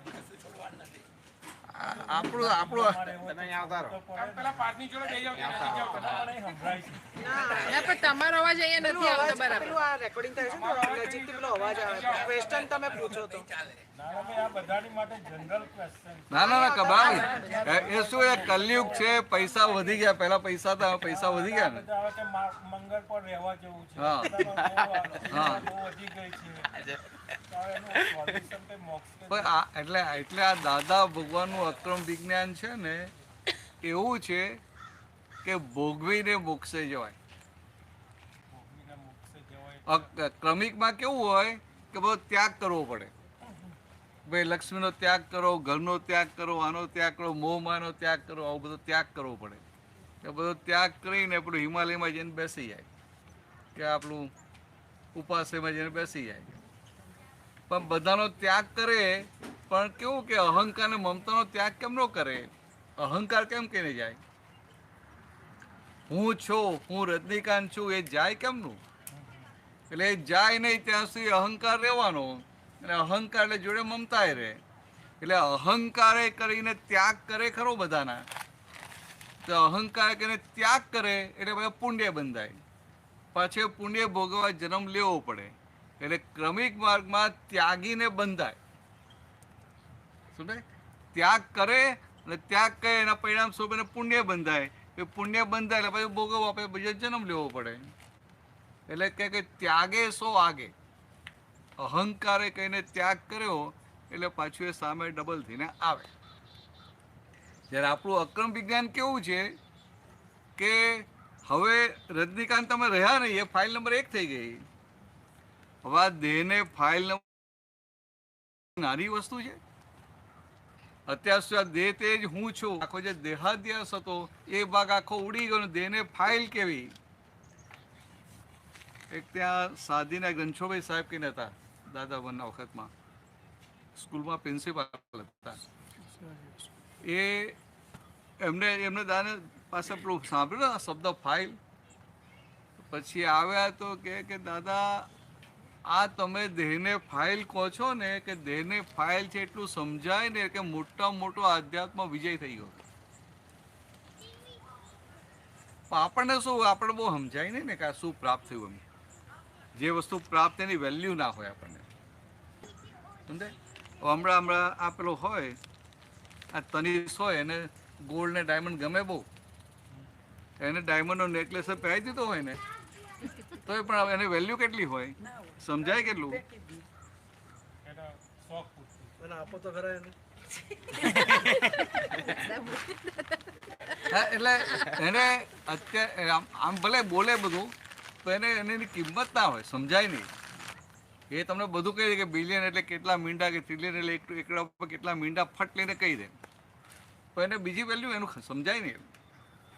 તો કે એવું આપણને આ અક્રમ મળ્યું ને એટલે શું પ્રાપ્તિ થઈ, આ કેવી ગજબની પ્રાપ્તિ થઈ એ સમજાતું નથી. બાકી આ દુનિયામાં ક્યારેય કોઈને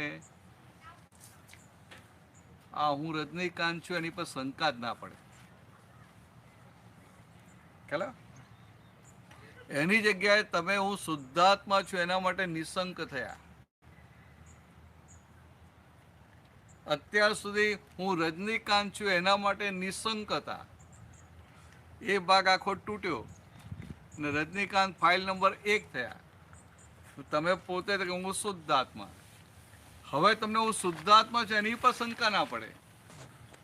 તો કે આ કેટલું મોટું પરિવર્તન થઈ ગયું. નદીના તમે આ કિનારેથી આ કિનારે આવી ગયા, ખૂબ પટાંતર થઈ ગયું, સમજાય. હવે આ પટાંતર થવું એટલે અધ્યાત્મમાં તો શાસ્ત્રની પરિભાષામાં કેટલી મોટું પદ કહેવાય. પણ આ તમને રમતા રમતા મળે છે, કશું કર્યા વગર. આ તો આપણું ટીની માસે કીધું હશે, જ્ઞાનમાં બેસી ગયા છો, બીજું શું હવે. બરાબર ને? પહેલા તો અમે રામ રામ જ પારુલ કરતા ભાભી, હા. પારુલ ભાભી હતા. કહ્યું રામ એટલે રામ જ કરતા હતા. દરરોજ સવારમાં તમને કોને ફોર્સ કર્યો? પારુલ ભાભીએ કરેલો? જ્ઞાન લેવામાં કોને ફોર્સ કર્યો એવું તો અત્યારે યાદ આવી નહીં. સારું વાસી જતા. હા, પહેલે એટલે શું કહેવાય કે ઈચ્છા ના હોય, પણ ઘરના બધા કે ચાલો ને લઈ લો ને, કે બધા ટચ કર્યા કરે લઈ લો ને, કે એવું થાય ને. તે વાત બરાબર છે. હવે તમે જ્ઞાન લીધું તો કંઈ પાછું કંઈ કશું છોડ્યું છે આપણે? આ તમે જે ભક્તિ કરતા બધું કરતા હતા ને બધું પ્રસાદ ભાઈ ખાવ કે ના ખાવ? ભગવાનને પ્રસાદ ધરાવવો પડે ને. ખાય કે ના ખાય વિશ્વા? હા, પછી ભલે ના પાડે મગજ તો ખાય કે ના ખાય? એવું આપણે જ ભગવાન છે એટલે આપણે જ ખાઈએ. ના, મહિલા ભગવાનને પહેલા ધરાવવો પડે ને.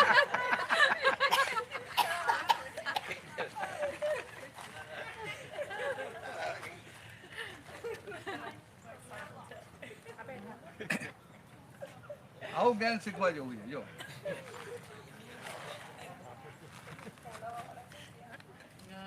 હવે તમે બોલ્યા ને આપણે જ ભગવાન છીએ, પણ ખરેખર આપણે ભગવાન છીએ જ. છીએ જ એટલે કીધું જ છે ને. ના, છીએ જ, એમાં ખોટું છે નહીં. બધા ભગવાન જ છે. કે આપણે ભગવાન જ છીએ, પણ ભગવાન પ્રસાદ લે નહીં. એમ ભગવાનને ખાલી પ્રસાદ ધરાવવાનો.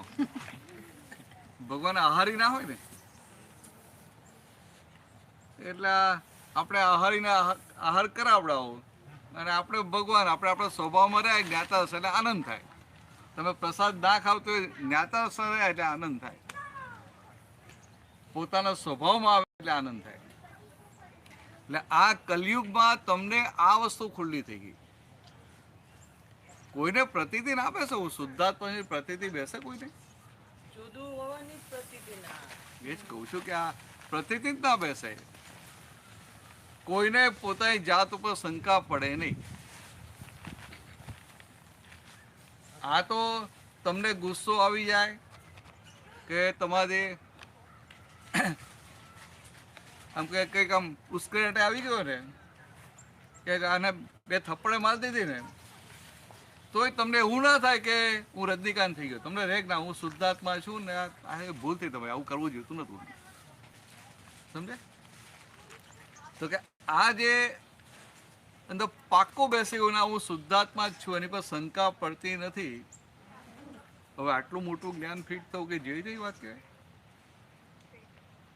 કે જે પહેલા ક્યારેય હું પ્રફુલ્લભાઈ છું એની પર શંકા પડતી નથી. કોઈ ગમે એટલું કહે ને તો એ શંકા ના પડે. એની જગ્યાએ ભાગ આખો ઉડી ગયો અને હું શુદ્ધાત્મા પાક્કું થઈ ગયું. એટલે આ જે છે ને આ વસ્તુ એવી પ્રાપ્ત થઈ ગઈ. પણ કેવું છે કે આ પૂર્ણાહુતિ માટે સારું 5 આજ્ઞામાં રહેવું પડે, એટલું જ પ્રોબ્લેમ છે, બાકી બીજો કઈ પ્રોબ્લેમ નથી. રૂચિદાય જ્ઞાન લીધેલું છે બાકી નહીં.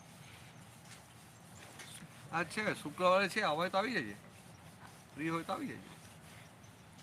તો તને ખબર છે આ શનું જ્ઞાન છે? શનું જ્ઞાન છે શું છે ખબર છે? કઈ ખબર નથી. બહુ વાર કઈ જરૂરી નથી.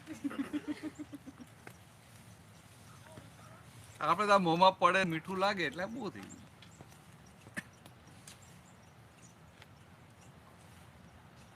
તું આટલી બધી સીધી છે, તું આટલી બધી સીધી છે, તને કઈ ખબર નહીં તો આવવાની છે. બહુ સરળ છે. હા પરફેક્ટ કે જેને બોલાય છે કે આઈ બિલીવ ઇન ધેમ. ના બરાબર એકદમ સરળ છે. એટલે જ મેં કહ્યું સરળ છે. કે એને ખબર નથી કે સનું જ્ઞાન છે શું છે. કે બધા પૂછી તો લેવું છે કે હું આવું તો ખરી પણ છે શું એમ પૂછી લેવું છે.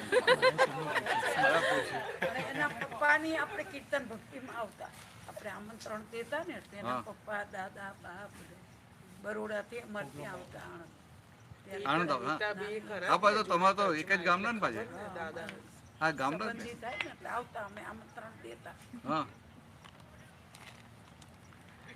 તો પિનલભાઈ વાત કરે ને કે આ સૌમાં આવ્યા ને આ લોકો અહીંયા, તો બધી વાત કરે ને કે આમ કેવી હાલત હતી એમ.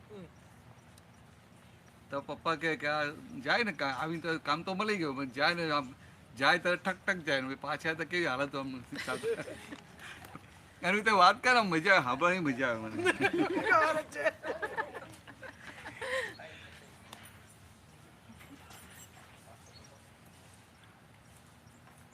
રુચિ એટલે આ જ્ઞાન છે ને, હા આ જ્ઞાન છે ને એટલે આમ કે એવું કે ભાઈ જ્ઞાન લઈ લેજો એમ.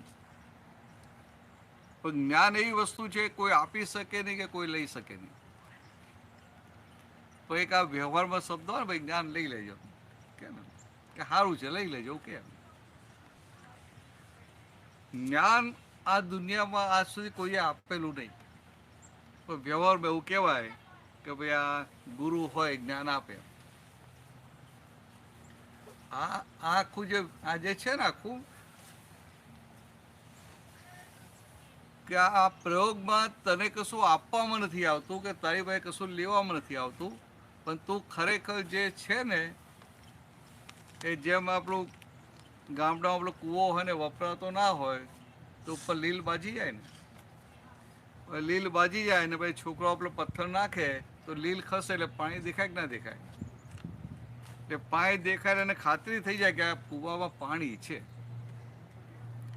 એવું આ જ્ઞાનવિધિમાં એ તારું અંદરનું આવરણ ખસે અને તને ભાન થાય કે ના હું રુચિ નહીં પણ હું આત્મા છું, એ રિયલાઇઝેશન થાય.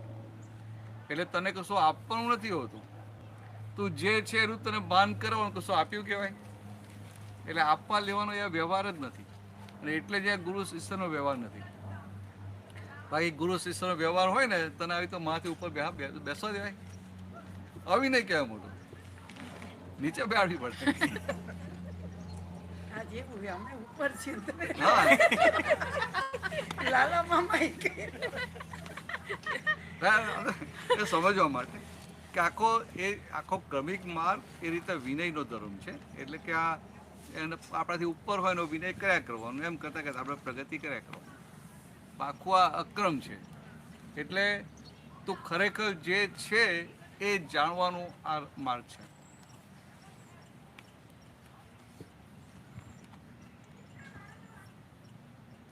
આ કેવું છે કે અત્યારે તારી બિલીફ શું હોય કે હું રુચિ છું હોય કે ના હોય? તારે કે યાદ કરવું પડે કે હું રુચિ છું, યાદ કરવું જ ના.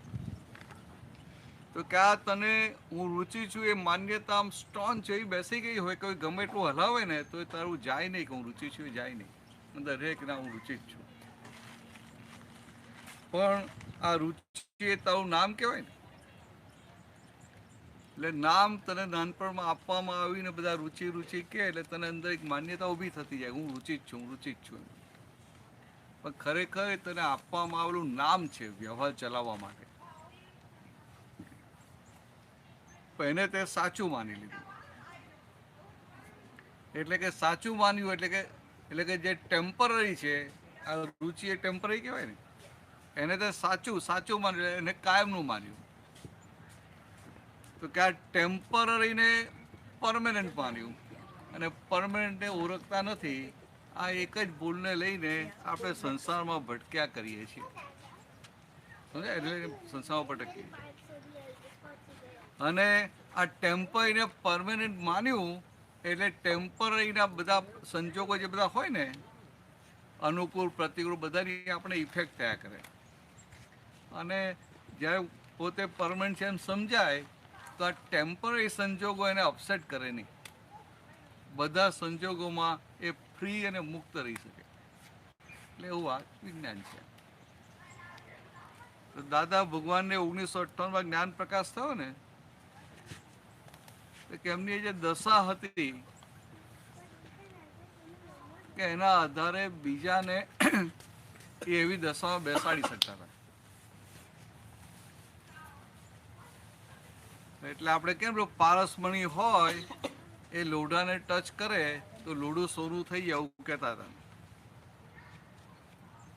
મેં જોયું નથી, આવું સાંભળ્યું છે. મને જોયું હોય તો લઈ લઈએ.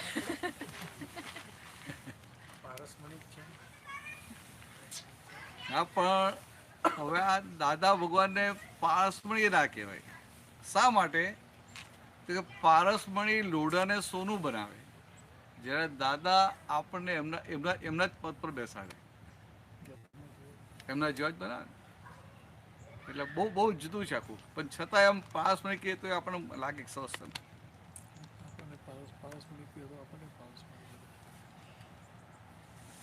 તો કે આપણને સોનું નથી બનાવતા, પારસમણી બનાવે. એટલે એ રીતે બહુ મોટું કહેવાય. અને એને લઈને તો પછી આ ગુરુ શિષ્યનો સંબંધ નથી ને. એટલે મારે સારું પણ તો આ બાજુ આરામથી બેસી જવાય, કારણ કે તો આપણા શિષ્ય ગુરુ જેવું ના આવે ને. આ છોકરાઓ જોડે આરામથી રમવા જવાય. લોકો કે ચાલો કે આઈસ્ક્રીમ ખાઈ છે, ચાલો જઈએ ત્યારે. નહીં તો ગુરુ શિષ્ય જેવું હોય તો કેટલું ધ્યાન રાખવું પડે. પછી કેવું પડે, ના ભાઈ તમે અહીંયા લઈ આવો, હું ત્યાં નહીં આવું. હવે ખવડા એટલો વિનય તો રાખો ને. તમે હોટલમાં લઈ આવજો. હોટલ લઈ આવો.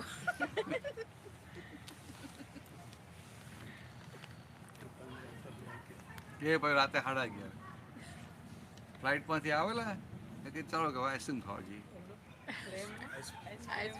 હા, આઈસ્ક્રીમ. હા મળે છે. હા ત્યાં મળે છે. ના પેલા એમાં આપે છે. એ પેલા એમાં આપે છે.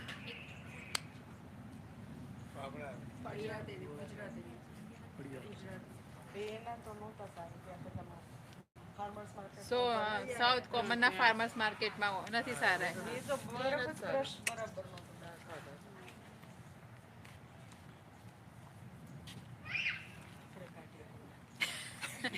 રાજકોટના ગોળા એટલે હમણાં ખાઈને આયા ને અમે રાજકોટ.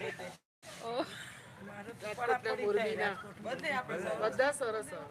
મને ગમે જ નહીં, બધા ગોલા જ કરે. આ છોકરીઓ આવે શિલ્પા ગોલા ખાવા જવું. તમને થાય શું ખાવાનું મને લાવે તો હું ન ખાવું. પહેલી વાર આટલા વર્ષ રાજકોટમાં એક વર્ષ રહ્યો ને, દરરોજ ગોળો ખાવાનો. ગોલા એટલે કેટલા 400-500 રૂપિયા એટલાથી તો એમ સારા 200 થી તો સ્ટાર્ટ થાય. પછી તમારે લાઈન લાગે, 50-100 જણા લાઈનમાં ઉભા હોય. મોરબીમાં તો આપણા બટાકા ક્યાં મળે? પેલા કયા બટાકા? ભૂંગળા બટેકા. ભૂંગળા બટેકા. અમે આ વખતે કાઉન્ટ કર્યા હતા. 12 વાગે મળે, રાત્રે 12 વાગે ભૂંગળા બટેકા. કેટલા એમ્પ્લોયી હશે? પૂરી શાકે મળે. 12 વાગે ચાલુ કરે ને બધે ખાવા જાય. ઓર્ડર લેવા માટે ખાલી અંદર ના બધું બધું 85 એમ્પ્લોય ઓર્ડર લેવા માટે માણસો આવે ને પાર્કિંગ બતાવવા માટે કે આ પાર્ક અહીંયા કરવા. એટલે કલયુગમાં સુખ નથી ને એટલે બહાર સુખ શોધે. એટલે ભાઈ બહાર સુખના સાધનો બધા ઊભા થાય કે ના થાય? અંદરનું સુખ જતું રહેવું એટલે બહારના સુખ શોધે કે ના શોધે? એટલે પછી આ બધાના ધંધા ચાલે કે ના ચાલે? એ તો વ્યવસ્થિત ને ચલાવવું તો ખરું. ના પણ બેલેન્સ રાખવું. તમને અંદર જેટલું સુખ હોય ને એટલું બહાર સુખ શોધવાનું ઓછું રહે, અને અંદરનું સુખ ઓછું થાય એટલે બહારનું સુખ વધારે શોધે. એટલે આપણને થાય કે હવે ડેવલપ થયું કે પહેલાં કરતાં બહુ આમ સરસ થઈ ગયું, તો કે એવું નથી. આ અંદરનું સુખ ઓછું થતું જાય. એટલે તમે જુઓ અત્યારે માણસો કેવા હોય, અંદરનું સુખ ઓછું થઈ જાય. એ હે થોડીક તમે હરી કરો ને તો એકદમ ચીપડું ફાટી જાય, વાર ના લાગે. અંદરનું સુખ તો સર્ટેન એજ પછી ઘટે ને, અને વધે. કેવું? લાઈક આ હું રિટાયર્ડ થઈ ગયો, હા, હવે મારે શું જોઈએ? હવે છોકરા ભણી ગયા, સેટ થઈ ગયા, હવે પછી હું મંગળ પર જવાની આશા રાખું એ ખોટી ને. તમે પ્લોટ નોંધાયો લાગે. પૂછી લો. ઇન્ડિયાની વાત કરે છે એટલે અમને જનરલ વાત છે. આ સેચ્યુરેટેડ થઈ જાય. ના ના, કઈ સેચ્યુરેટ થયા નથી. હમણાં ઉભા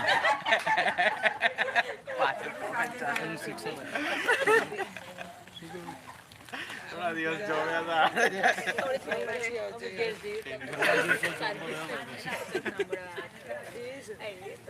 ના, આ તો તમે કહો કે હવે ઉંમર થઈ ગઈ, પણ ઉંમર થયું કે ને હમણાં પાસ કે હું નોકરી કરવા બીજે જઉં છું, પેલી આ કહી દે કે હું બીજે જઉં છું, તો શું થાય? હમણાં પાસ થઈ ગ્રીષ્મા કે અમને નોકરી ત્યાં બીજે મળે છે, ટોરન્ટો જઈએ છીએ, તો શું થાય? સારું કે આ ઘર લીધું, આટલું બધું કર્યું, અહીંયા શું ખોટું છે ત્યાં જાય છે? ત્યારે ખબર પડે કે અંદરનું સુખ કેટલું છે. ના, પણ આ ફિઝિકલ બોડી પણ હોય, એની અંદર પણ ચેન્જિંગ આવે ને, આ ઘૂંટણ દુખે, પગ દુખે, તો ભાઈ કઈ જવાના? હવે એ જ ખેડને છે ને. હા, બરાબર છે. એટલે પણ જેને અંદરનું સુખ હોય ને એને આ બધું દુખતું હોય ને તો અંદરનું સુખ જાય નહીં. સમજે? હિસાબો બધા આવે, હિસાબો આવે, પણ એને અંદરનું સુખ જાય નહીં. અને અંદરનું સુખ હોય એટલે હિસાબોનો સાહિત્ય નિકાલ કરે, એ ચૂકતે કરે. અને બીજો હોય ને એને શું થાય? અરે ભાઈ આમ થાય છે, આમ થાય છે, આમ થાય છે.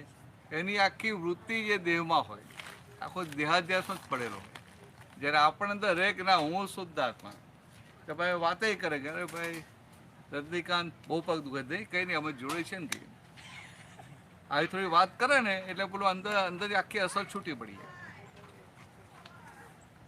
હવે આનાથી સહેલું શું હોય તમને? અને હવે પાછું શું કહ્યું? બહારનું સુખ ભોગવવાની ના પાડી,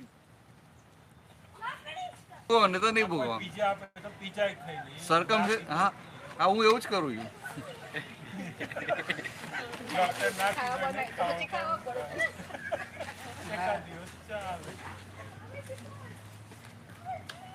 મારે ડોક્ટર કે ભાઈ આ કોલેસ્ટ્રોલ વધી ગયું, આમ થયું, આ ખાજો ના ખાજો. ક્યાં વહાં ભરવા જોઈએ? તો થોડું માપા રહેવાનું, માપમાં રહેવું પડે ને.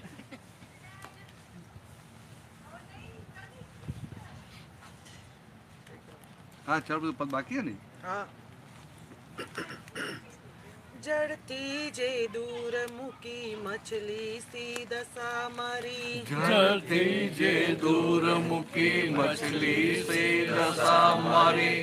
આવે ના ચેન પલ ચીન કટે ભારી, આવે ન ચેન પલ છીન કટે ભારી.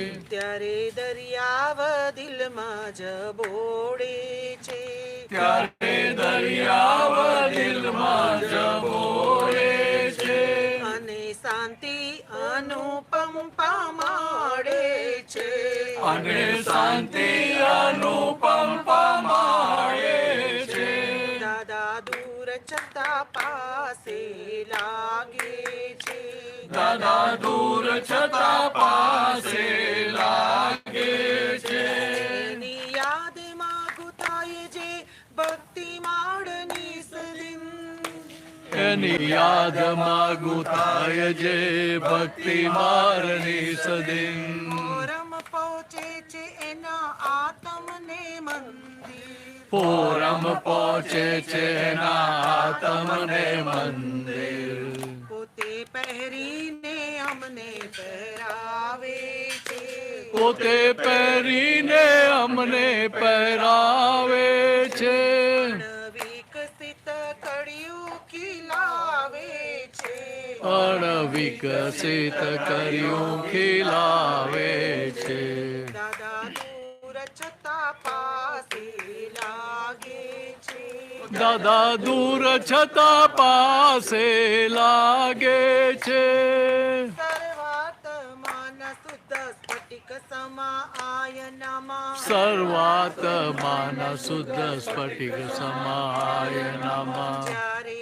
ચાહું ત્યારે જોઈ લઉં છું જ્યારે ચાહું ત્યારે જોઈ લઉં છું ગરદન ઝુકાવીને મારા જ હૃદયમાં ગરદન ઝુકાવીને મારા જ હૃદયમાં દાદાજીના દર્શન કરી લઉં છું દાદાજીના દર્શન કરી લઉં છું પગને વ્યવસ્થિત ખોડે છે વ્યાપકને વ્યવસ્થિત ખોરે છે ચક્ષુ એની લાણી ઢોળે છે દિવ્ય ચક્ષુ એની લાણી ઢોરે છે દાદા દૂર છતાં પાસે લાગે છે દાદા દૂર છતાં પાસે લાગે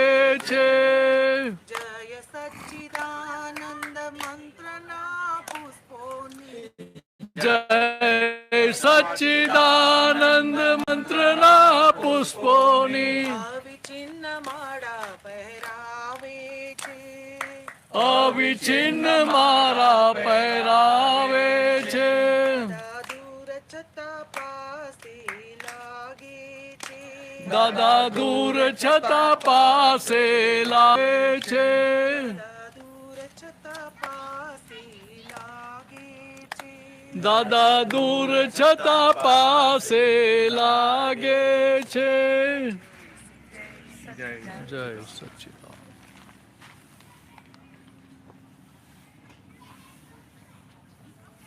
રુચિ કઈ પૂછવું હોય તો પૂછી લેજો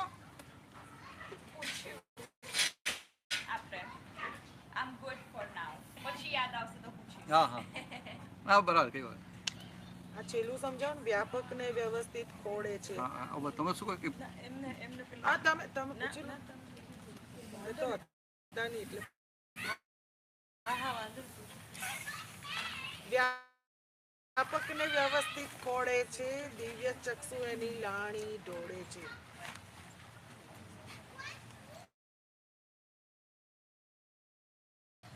શું છે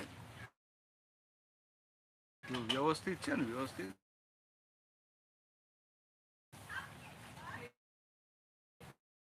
આપણા ઇન્ડિવિજ્યુઅલ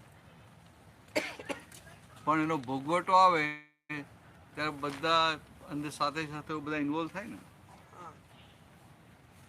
કારણ કે પછી ભોગવટામાં ક્ષેત્રો આવે સમય આવે જ્યાં જોઈ સાથે હિસાબો આવે ઘણી વાર હિસાબ કેવા હોય કે આપણે કંઈ કોઈનું ખિસ્સું ના કાપ્યું હોય સમજે આપણે ખિસ્સું કાપેલું પેલો ખિસ્સું કાપે એવા હિસાબ ના હોય પણ આપણે અણહકના પૈસા લીધા હોય એટલે પછી એ જાય કેવી રીતે તો કોઈ ખિસ્સું કાપીને લઈ જાય એ રીતે જાય હવે એ બધા સંજોગ ભેગા કરવાના તો કે સમષ્ટિને લાગુ પડે ત્યારે થાય ને એટલે કે આ વ્યષ્ટિ અને સમષ્ટિ વ્યષ્ટિ એટલે એક વ્યક્તિ અને સમષ્ટિ એટલે બધાને એટલે આ વ્યવસ્થિત કોને લાગુ પડે આખું બધાને લાગુ પડે જીવ માત્રને લાગુ પડે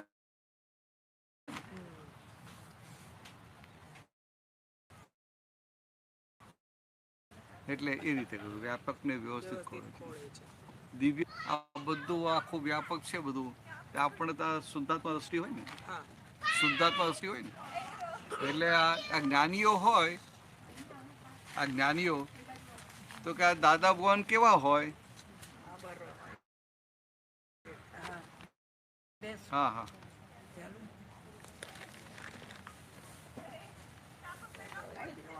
અહીં જે ભાવે તે. નજીક આવી જશે. અહીં નીચું છે. આપણને આ સંસારમાં બધે સુખ લાગે કે ના લાગે? લાગે નહીં? તો કે આપણને સંસારમાં સુખ લાગે. જરા જ્ઞાનીઓ હોય ને તો જ્યાં જુએ ને ત્યાં અમને શું દેખાય? સફરિંગ દેખાય, ભોગવટો. આપણે આ ઝાડો બહુ કુદરત કેટલી સુંદર છે એવું લાગે કે ના લાગે? ત્યારે દાદાને શું દેખાય કે આ ઝાડ 200 વર્ષથી એક જગ્યાએ ઊભું છે, ગરમીમાં, ઠંડીમાં, વરસાદમાં એક જ જગ્યાએ ઊભું રહેવું પડે, કેટલો મોટો ભોગવટો છે કે નહીં? તેમ નથી કે મોહને લઈને ભોગવટો આવે, પોતાને ભોગવટો આવે ને, પણ મોહને લઈને ભૂલી જાય. આ કંઈક ખાધું સારું ખાવાનું મળ્યું હોય ને ત્યાં દબાવીને ખાઈ લે ને પછી એક બે પેટમાં ગડબડ થાય તો શું નક્કી કરે કે સારું આ મને સદતું નથી ને ફરી આ ખાવું નથી, ભૂલી જાય. અને તો વિચારો કે ખાવું નથી પણ પાછું ચાલો ખાઈ લઈએ, ફરી ક્યારે ભેગું થવાનું? તો કે આ ભોગવટો આવ્યો પણ ભૂલી જાય છે, પોતાનો ભોગવટો ભૂલી જાય, અને એટલે બીજી વ્યક્તિનો ભોગવટો એને દેખાય નહીં. જ્યારે જેનો ભોગવટો દેખાય ને એ બહુ જાગ્રત હોય. ભોગવટો દેખાય ને બહુ જાગ્રત હોય. પછી એના બધે ભોગવટા દેખાય, બધે સફરિંગ દેખાય, એને શું થાય? પોતે પોતાનામાં આવે. એટલે પોતાનો સ્વભાવ જે ગુણ છે પરમ આનંદ એ ખુલ્લો થાય. એટલે પછી એને કાયમ માટેનો પરમાનંદ થઈ ગયો.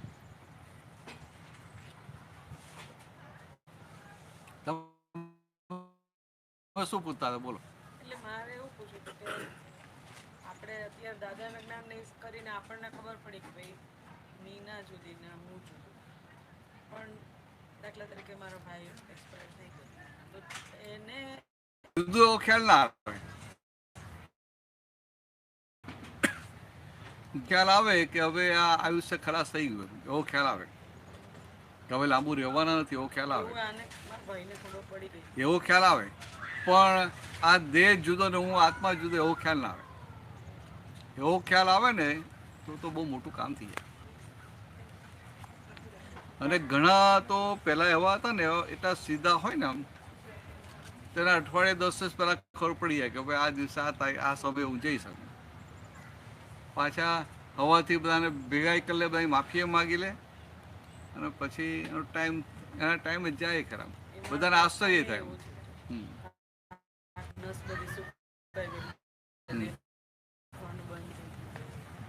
પણ પેલો ટાઈમ હતો ત્યારે એણે કીધું કે મને વ્યવસ્થિત કપડાં પહેરાવી દો, નવડાવીને બધું, અને મારે ટ્રેન આવવાની છે દિલ્હીની, અને તૈયાર થઈ પોતે સવારે એકદમ સ્વચ્છ કપડાં પહેરી અને પથારીમાં. એટલે બરાબર છે. એટલે આ પહેલાંના વખતના જે લોકો હતા ને આવું હતું. ને પહેલાંના વખત મૃત્યુ પણ એવું હતું કે એનું નેચરલ મૃત્યુ. નેચરલ મૃત્યુ એટલે શું કે ધીરે ધીરે એક પછી એક ઇન્દ્રિયો બંધ થવા માંડે, એક પછી એક ઇન્દ્રિયો બંધ થવા માંડે. એટલે એવું નેચરલ મૃત્યુ હતું. અત્યારે તો બધું એટેક આવ્યો કે આ થયું બધું થાય ને એવું બધું. ના, એટલે આમાં બ્રધરને આ કેન્સર ડિટેક્ટ થયું હતું, પણ આમ એનું જે અમે જોયું નજરે એમાં એમ કે 1 by 1 બધું શરીર નીચેથી બધું આમ છોડતું જાય. ના બરાબર, સાચી વાત, બરાબર. પણ મોટા મોટું શું કે એમને ખબર પડે કે આ દેહ છૂટે છે અને છતાં અંદર શાંતિ રહે ને એ બહુ મોટી વસ્તુ છે. ભલે જ્ઞાન ના હોય પણ આટલું રહે ને એ બહુ મોટી વસ્તુ છે.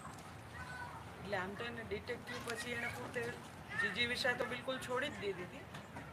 પછી એણે કહી દીધું હતું કે હું 3 દિવસ જ છું. પછી એને 3 દિવસનું કીધું, એ પછી લગભગ અઠવાડિયું એને કાઢ્યું. બરાબર. પણ અંદરથી આમ પછી એને એકદમ સહયોગ કરી નાખેલી, બધું છોડી દીધું હોય. એટલે અમુક આ જે ડેવલપમેન્ટ વાળા હોય ને આવું હોય કે છેલ્લી અવસ્થા નજીક આવે ને એટલે બધેથી આમ પેલું ધીરે બહાર નીકળી જાય. અને પેલા જે સંસ્થામાં ભટકનારા હોય એ કેવા હોય કે છેલ્લી ઘડી સુધી એને બધી એવી મમતા ચોટેલી હોય ને કે આ દીકરાને મળી લો, દીકરીને મળી લો, દીકરાને મળી લો, આને બોલાવી લો, આને બોલાવી લો, આને બોલાવી લો, એવું બધું ચાલે કરે. અને કેટલાક એવું હોય કે આને બોલાવી લો, તો બોલાવીને ભાઈ બધાની માફી માગી લે કે ભાઈ આ મારી ભૂલ થઈ રજા આપજો મને. આવું એટલે બોલાવી લે એટલે એવું નહીં, પણ આવી રીતે માફી. પણ બહુ મોટું કે આકારમાં આવું હોય ને એટલે ઘણું સારું કે.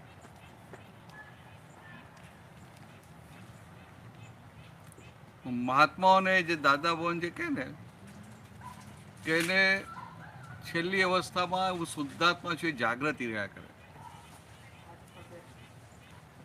જાગૃતિ સાથે જાય. એટલે મારા સાસુનું અને મારા બ્રધરનું બંનેનું જોયું ને તો છેલ્લે એવું જોયું કે છેલ્લા કલાકોમાં ભાન ના હોય એના છે કે ભાઈ ધીમે ધીમે ઇન્દ્રિયો બંધ થતી હોય એટલે હોય કે પણ બ્રેઇન ને શ્વાસ થોડું ચાલુ હોય. બ્રેઇન તો ખબર નહીં ચાલુ હોય કે નહીં, બેભાન થઈ જાય, પણ શ્વાસ ચાલુ હોય. તો એવે વખતે ધારો કે આપણે શુદ્ધાત્મામાં દાદાની હિસાબે છીએ તો એ વખતે થાય ત્યારે જુદાપણું કેવી રીતે રહે? ધારો કે માણસ પોતે બેભાન જેવો થઈ જાય. એ તો આમાં કેવું છે, જ્ઞાન હોય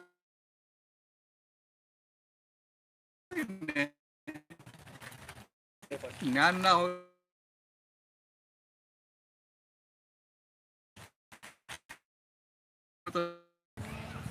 પેલું એને હલાવીએ ને તો એને જવાબ હોય ને એ બેભાન અવસ્થા કે. અને કેટલાકને બોલી શકતા ના હોય, શરીર હલાવી શકતા ના હોય, પણ કાનમાં સજ બોલો એટલે તદ પેલા આમ આખું પછી એને ખબર પડે કે આ સાંભળે છે ખરા, એટલે એવું બધું હોય. તો આપણને આ જ્ઞાન મળ્યું ને એટલે આખું એક સમાધિ મરણ હોય, કારણ કે જ્ઞાન મળ્યું, દ્રષ્ટિ બદલાઈ, 5 આજ્ઞામાં રહેવું છે, બધું હોય ને. ભલે આજ્ઞામાં રહેવાય નહીં, પણ તો હોય શું કે આજ્ઞામાં જ રહેવું છે, કે આ જે આજ્ઞામાં રહેવું છે હોય ને એટલે છેલ્લે કોઈ સમાધિ મરણ હોય. પછી બીજા જન્મમાં યાદ રહે 5 આજ્ઞા? બીજા જન્મમાં 5 આજ્ઞા યાદ ના રહે, પણ એને કંઈક એવો સંજોગ મળે ને ફટ લઈને ચાલુ થઈ જાય. એવો જ્ઞાની મળે બીજા જન્મમાં, એને કંઈક સંજોગ મળે એવો મળે એટલે પછી એને શું થાય કે જ્યાં અટક્યો હોય ત્યાંથી આગળ ચાલવા મળે.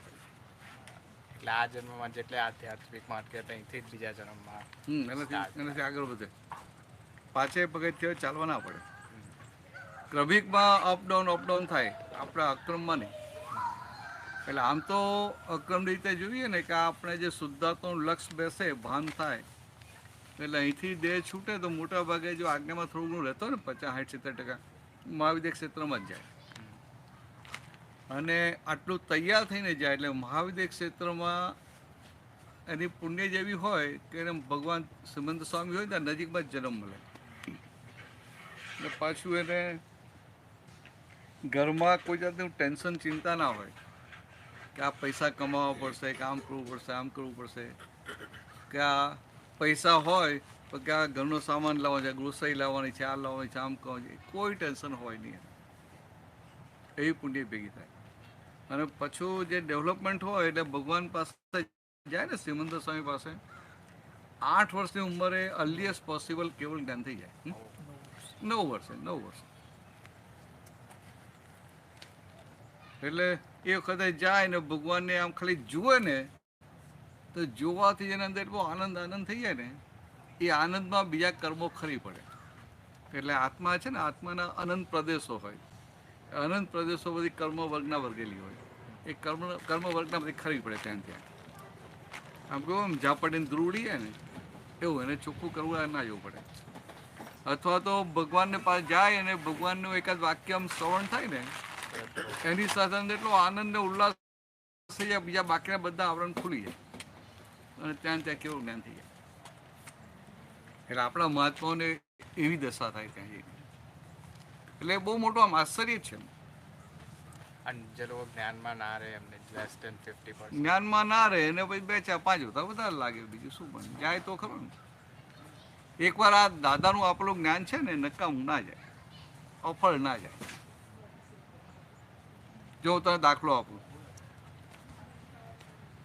અમે લોકો 92માં નાઇજીરિયા ગયા, પહેલી વાર ગયા, તો ગુરુ પૂર્ણિમાનો પ્રોગ્રામ રાખેલો, મંદિરમાં રાખેલો, અને 250 જેટલા માણસો હતા, એટલે ઘણા સારા કહેવાય. બધા નોન ગુજરાતી, એક જ ગુજરાતી ફેમિલી હતું. પછી પ્રોગ્રામમાં બધા જ નવા હતા, એટલે બધા પ્રશ્નો પણ કરે ને કે ભાઈ દાદા ભગવાન વિશે બધી વાતો થઈ બધી. પછી બધું એમાં બધી વાત થઈ કે દાદા ભગવાન કે આમ તો નામ એમ પટેલ અને દાદા ભગવાન એમની અંદર જે પ્રગટ થયા એ દાદા ભગવાન એ પોતે નહીં એમ. પછી બધું પતી ગયું અને એક ભાઈ આવ્યા, મને કે હું અમદાવાદનો છું, કે આવું કોઈ ગુજરાતીમાં વાત કરનાર મળે તો સારું લાગે. હું શું વાત કરું છું, તમે દાદા ભગવાનને જોયા હતા? તો કે હા મેં દાદા ભગવાનને જોયેલા, દાદા ભગવાન પાસે જ્ઞાને લીધેલું. આવું બોલે જ્ઞાન લીધું, તો હું 76થી દાદા ભગવાનની સાથે સાથે હતો, એટલે જેટલા જ્ઞાન લીધું બધાનો મને ખ્યાલ હોય. હું કહું આમનો ફેસ તો ક્યારેય જોયો નથી એમ. જ્ઞાન લીધેલું? તો કે દાદા મારા ઘરે આવેલા, કે દાદા એમના ઘરે ગયા હતા, એટલે કે મારા ઘરે જ્ઞાન આપેલું. મેં કહું આવું તો મને કંઈ યાદ આવતું નથી એમ. એટલે મેં પૂછ્યું કે તમારા ફાધરનું નામ શું એમ? એટલે એમને નામ કીધું કે વસંતભાઈ પટવા. એટલે મને તો ખ્યાલ આવે કે નહીં વાત સાચી છે નહીં, કારણ કે દાદાના જે ચંદ્રકાંતભાઈ હતા એ ચંદ્રકાંતભાઈની ભરૂચમાં ટેક્સટાઇલ મિલ હતી, અને આ વસંતભાઈ પટવા એ રૂના કોટનના બ્રોકર હતા, એટલે ત્યાંથી એ દલાલ, એટલે ભાઈ ત્યાં એ અમદાવાદ ને અમદાવાદ ચાલે હવે વાત. ને દાદા ભગવાન માટે એમને બહુ પૂજ્ય ભાવ હતો, બહુ ખૂબ ભાવ હતો. તો દાદા ભગવાન પછી ચંદ્રકાંતને ત્યાં જાય અમદાવાદ, તો દાદાને લઈ ગયા હતા એમને ઘરે. એટલે આ ભાઈને આ વસંતભાઈ પટવા એના સન ઉદયભાઈ પટવા, તો ફાધરે કીધું તમે જ્ઞાન લઈ લે, એટલે જ્ઞાન લઈ લીધું. તમે ના કહો મને કીધું, રુચિએ ના કીધું ભાઈ આપને કીધું કે આ લઈ લો, એટલે આપણે વિશ્વાસ છે એ લોકોના પર.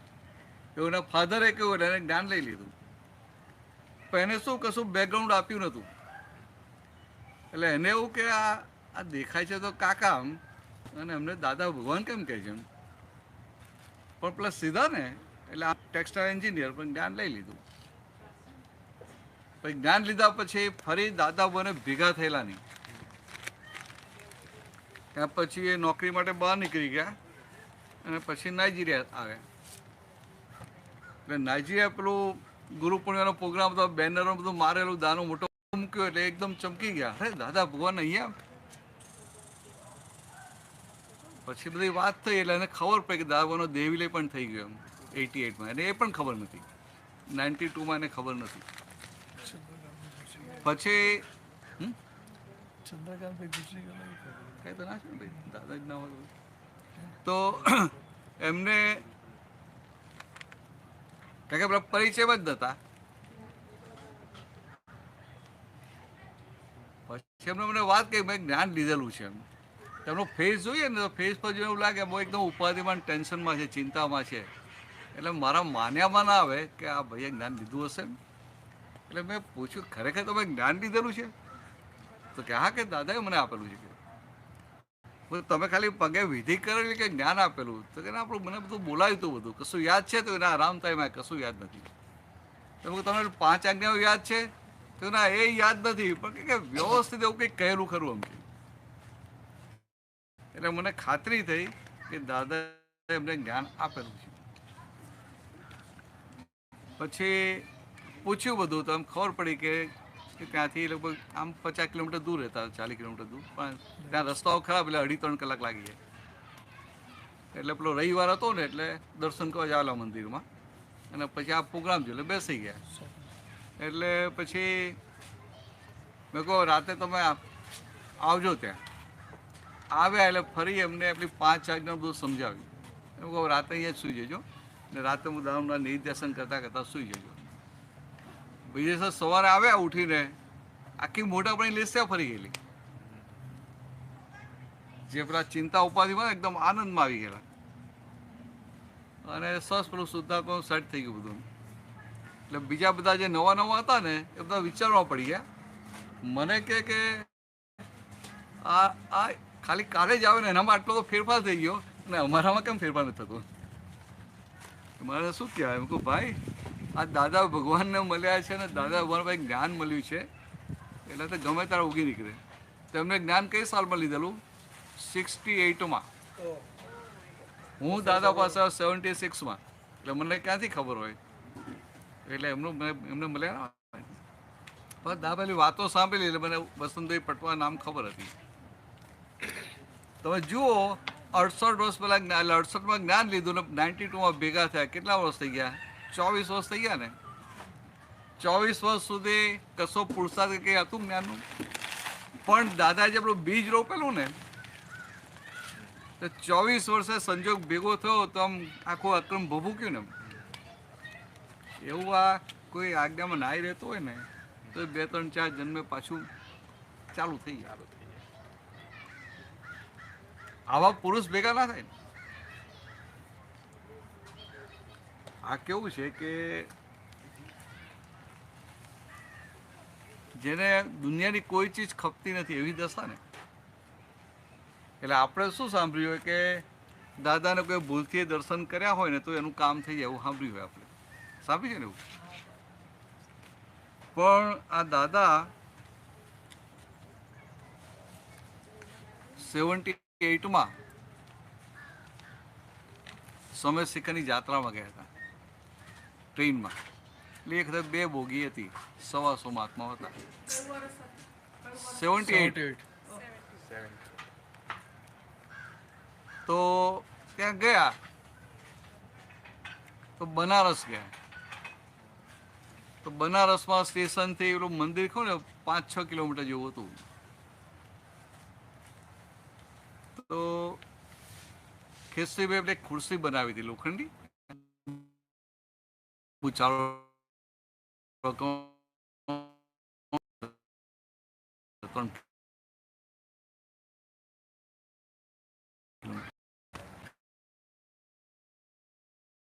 બધા તો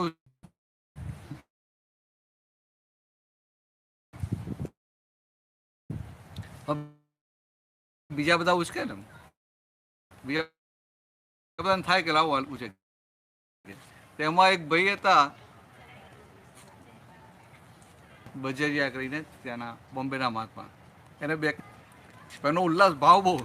એ વાર કે ના કે ઉચકી એ ભાઈનો દુખાવો મટી ગયો. દાદા ઉચકીને અમે માન્યામાં ના આવે તો પછી ઉચકીને ગયા ત્યાં સુધી ચાલ્યા બધા ને ગાતા ગાતા જઈએ દાદાઓના સિંદરીકારો. પછી વચ્ચે રસ્તામાં બધા દર્શન કરે ને તો નીચે મૂકીએ બધા દર્શન કરે બધા. પાછા આવવાનું હતું તે 3 કિલોમીટર ચાલે એટલે મોટા ભાગના આ જે બોડિયા ટાયર હોય ને મોટી ઉંમરના હોય તો થાકી જાય. એ થાકી જાય એટલે બધા અમુક સંતપતિને બધા અમુક ખેસીને બધા કીધું દાદા આપણે હવે ગાડીમાં જ જતા રહીએ, ઘોડા ગાડીમાં. દાદાને ખરું કે આમ આવી જઈએ તો સારું કે બધાને દર્શન થાય. એટલે અમે 4-5 આપતો પૂતો હતા. બધા બહુ નહોતા. એ ખરે નામે નહોતું પડ્યું. આપતો તો નામે નહોતું પડ્યું. નામે નહોતું પડ્યું. આ કેશવાનંદજી આવવાના છે ને એ કેશવાનંદજી હતા. એ ખરે એ મારાથી જૂના આપતો પુત્ર એ યોગેશાનજી બધા. પછી અડાલત દીપકભાઈ દેસાઈ છે ને એ પણ મારાથી જૂના. એટલે એ હતા. એક દેવંતા કેને હતો. 4-5 જણ હતા. અને બીજા મહાત્મા. સ્પીડ વધારે ઘટી જાય ને એ દાદા હવે થોડી વાત છે આમ 200-300 ફૂટ જઈએ દાકે મૂકો નીચે. એટલે ભાઈ સામે જે ઘરો બોલાવીએ દર્શન કરાવડો એ બધું ચાલે. કે અમારી દ્રષ્ટિ કોઈના ઉપર પડે ને, અમારી ખાલી દ્રષ્ટિ કોઈના ઉપર પડે ને તો એના કેટલાય અવતાર કપાઈ જાય. કારણ કે અત્યાર સુધીમાં શું માનેલું કે દાદા કે કોઈ ભાવથી દર્શન કરે તો એનું કામ થઈ જાય. કે કોઈ પુષ્ટના પણ દર્શન કર્યા હોય ને ભાવથી તો એનું કામ થઈ જાય. તો અહીંયા દાદા શું બોલ્યા? અમારી દ્રષ્ટિ પડી અને દર્શન કર્યા ના હોય, ખાલી અમારી એની દ્રષ્ટિ પડે ને તો એના કેટલાય જન્મો કપાઈ જાય. હવે એ વખતે સમજાય નહીં કે આ દાદા એવું કહે છે તો દાદાએ કીધું ને એટલે આપણે કેવું દાદાએ કીધું એમ બરાબર. હવે આપણે આમ એવું થાય કે આપણે દાદા કેવા આમ કે દ્રષ્ટિ પર તો કેટલા અવતાર કપાઈ જાય. પણ તમે જુઓ કે આવા પવિત્ર પુરુષ કે જેના દુનિયાની કોઈ પણ વિનાશી ચીજની ઈચ્છા નથી, જેને કોઈ વ્યક્તિએ કંઈ પણ જોઈતું નથી અને ખાલી આ રોકડો હાથમાં મોક્ષ જ આપતા હોય, એવા પુરુષની નજીક આવવાનો સંજોગ એ ભેગો થાય ખરો? તો કે ભલે ને એની દ્રષ્ટિ નથી પડી, પણ દાદાની દ્રષ્ટિ ક્યારે પડી? આટલો નજીક આવે ત્યારે ને. તો કેવી એવું એનું થઈ જાય કે કેટલા અવતારો કપાઈ જાય. કારણ કે આવા નિરંતર પોતાના આત્મ સ્વરૂપમાં રહેતા હોય, નિરંતરનો જેનો શુદ્ધ ઉપયોગ હોય, એવા પુરુષ એની આવી નજીક જવાનું મળે ને એ પુરુષની દ્રષ્ટિ તમારી ઉપર પડે, આવો હિસાબ ક્યાંથી હોય? આપણે જે દાદા મળ્યા કે આ દાદાની દ્રષ્ટિ પ્રાપ્ત થઈ, બધા બહુ મોટા પુંસારી જ કહેવાય. હા ભલે ને. તમને જ્ઞાન કોનું મળ્યું? દાદા ભગવાનનું ને. આપણે એ જોવાનું. રસોઈ કોને બનાવે એ ઇમ્પોર્ટન્ટ ના હોય, આપણે ખાવાનું મળી રહે. ભૂખ્યા નથી રહ્યા, બરાબર ને? હા ડાકોરમાં દાદા ભગવાન આવેલા. હા મોટા મારા પપ્પાએ મને એવું કહ્યું કે તું ને બધા તમે લોકો જોજો દાદાને દર્શન કરો. તમારા ડાકોરમાં જ દાદા ભગવાનના દર્શન થયેલા. હા એક મિનિટ વાત, હું પછી ફોન કરું, યાર સત્સંગ ચાલે છે. ફતેહ કરો. નિમેશ યતીને જોડે લઈ ગયેલી. આ બંને બાજુમાં હતા. દાદા પહેલા બેસાડી એવું કહું એટલે એવું કહું છું રણછોડભાઈ છોકરી આવી છે દર્શન કરવા, એટલે મને બેસાડી. દાદાનું બધું ચાલતું હતું તો દાદા આરામ કરતા હતા. પછી બોલાવી મને. નિમેશ યતીને બે બાજુ બહુ નાના હતા ત્યારે લઈને ગઈ. પછી દાદાએ થોડી વાત કરી, અરુણ કઈ ગયા બધું પૂછ્યું કે કઈ ગયા. પછી દાદાએ જે ડાકોરમાં દાદાએ જે દર્શન આપેલા, જે આમ હું નીચે બેઠેલી ને જે દ્રષ્ટિ આપેલી, કોઈ જીવનમાં ભૂલાય નહીં, કોઈ અવતારમાં ના ભૂલાય એવા એવી સરસ. એ વાત બરાબર. બસ એક ક્વેશ્ચન કર્યો ને આપેલું દર્શન. પછી વર્ષો થઈ ગયા, પછી દાદામાં બધું ચાલુ થઈ ગયું. પછી અંબામાં આવ્યા. દાદા જેમ અંબામાં બેસે ને એવી રીતના આવેલા સપનામાં દાદા. એટલે હું એક્સપેક્ટ કરતી હતી કે અંબામાં હશે. દાદા જે રીતે આમ બેઠેલા ને જોયું તો ધોતિયાવાળું આખું દર્શન થયું ને દાદાએ જે આંખોથી જે તેજ નાખ્યું છે શરીર ઉપર, એટલું એવું કે આમ દાદાએ જાણે બધા પાપો ભસ્મીભૂત કરી. એટલે હું અરુણ મને પહેલા વર્ષે આવ્યો તો કહેતો ને તમે બહુ નસીબદાર છો, તમને આ મળી ગયા. તો એમને લઈ ગયેલી દાદાને દર્શન કરવા. હા પણ હું તમને કહેતો હતો પહેલી વાર આવ્યો ને, લોકો આ મંજુબા તમને મળ્યા ને તો બહુ નસીબદાર છો, તમે દાદાને ભેગા થઈ જાય. પણ આ છે, આ વસ્તુ કેવી છે કે આવા પુરુષ, આવા જ્ઞાની ભેગા જ ના થાય. આમ એવું થવો ને બહુ મોટી પુણ્ય હોય ત્યારે હિન્દુસ્તાનમાં જન્મ થાય. એમાંય હિન્દુસ્તાનમાં, ગુજરાતમાં ભગવાનની વાતને સમજવાનું ડેવલપ એ એનાથી મોટી પુણ્ય કહેવાય. એવી જગ્યાએ થવું કે આપણને આપણો એટલે ગુજરાતમાં જન્મ થવો અને આપણે અહીંયા ત્યારે દાદા હોય તો દાદા હોય અને દાદા જે ક્ષેત્રમાં હોય ત્યાં જ તમે હો ને એક સમયે હો, એનાથી મોટી પુણ્ય. એટલે કે દાદાના દર્શન થાય એનાથી મોટી પુણ્ય. અને આ દાદા પાસેથી આ જે દ્રષ્ટિ પ્રાપ્ત થઈ એ ઉત્કૃષ્ટમાં ઊંચામાં ઊંચી પુણ્ય કહેવાય. ખ્યાલ આવે? તો આ તમારી એવી પુણ્ય એટલે પછી બીજું મારે જોવાનું ના હોય ને, સમજાય? એટલે અરુણભાઈ મને ફરવા વોક કરવા લઈ જાય કે ના લઈ જાય, મારે બીજું જોવાનું ના હોય, હું તો આ પુણ્ય જોઉં. પણ પહેલા કેટલું સિન્સિયરલી લઈ જતા હતા ને, હવાના પરમાં આવી જાય. હા હું ક્યાં ના પાડું છું, હું ક્યાં ના પાડું છું. એટલે ભાઈ મને 68 થી અમને થાય ને કે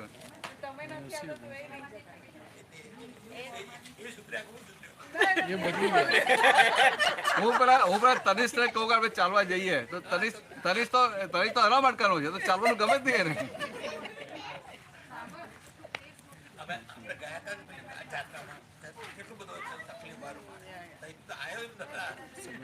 પાછો આવ્યો. હા પાછા આ જ મોટી વસ્તુ છે. તમને મળવાનું નહોતું તમારે? ઉપર ઉકળી નાખ્યા. પાછું. એટલે આ સમજાવવા શું માગું છું, તમને કહેવા શું માગું છું કે આવું હિન્દુસ્તાનમાં જન્મ થવો, એક ક્ષેત્રમાં આ જ્ઞાન મળવું બહુ મોટી પુણ્ય ના કહેવાય? અને અત્યારે ભલે દાદા નથી પણ દાદા તાજા કહેવાય. અને આ દાદાની દ્રષ્ટિ પ્રાપ્ત થવી ને એ કંઈ જેવી તેવી પુણ્ય ના કહેવાય. એટલે આપણે શું છે કે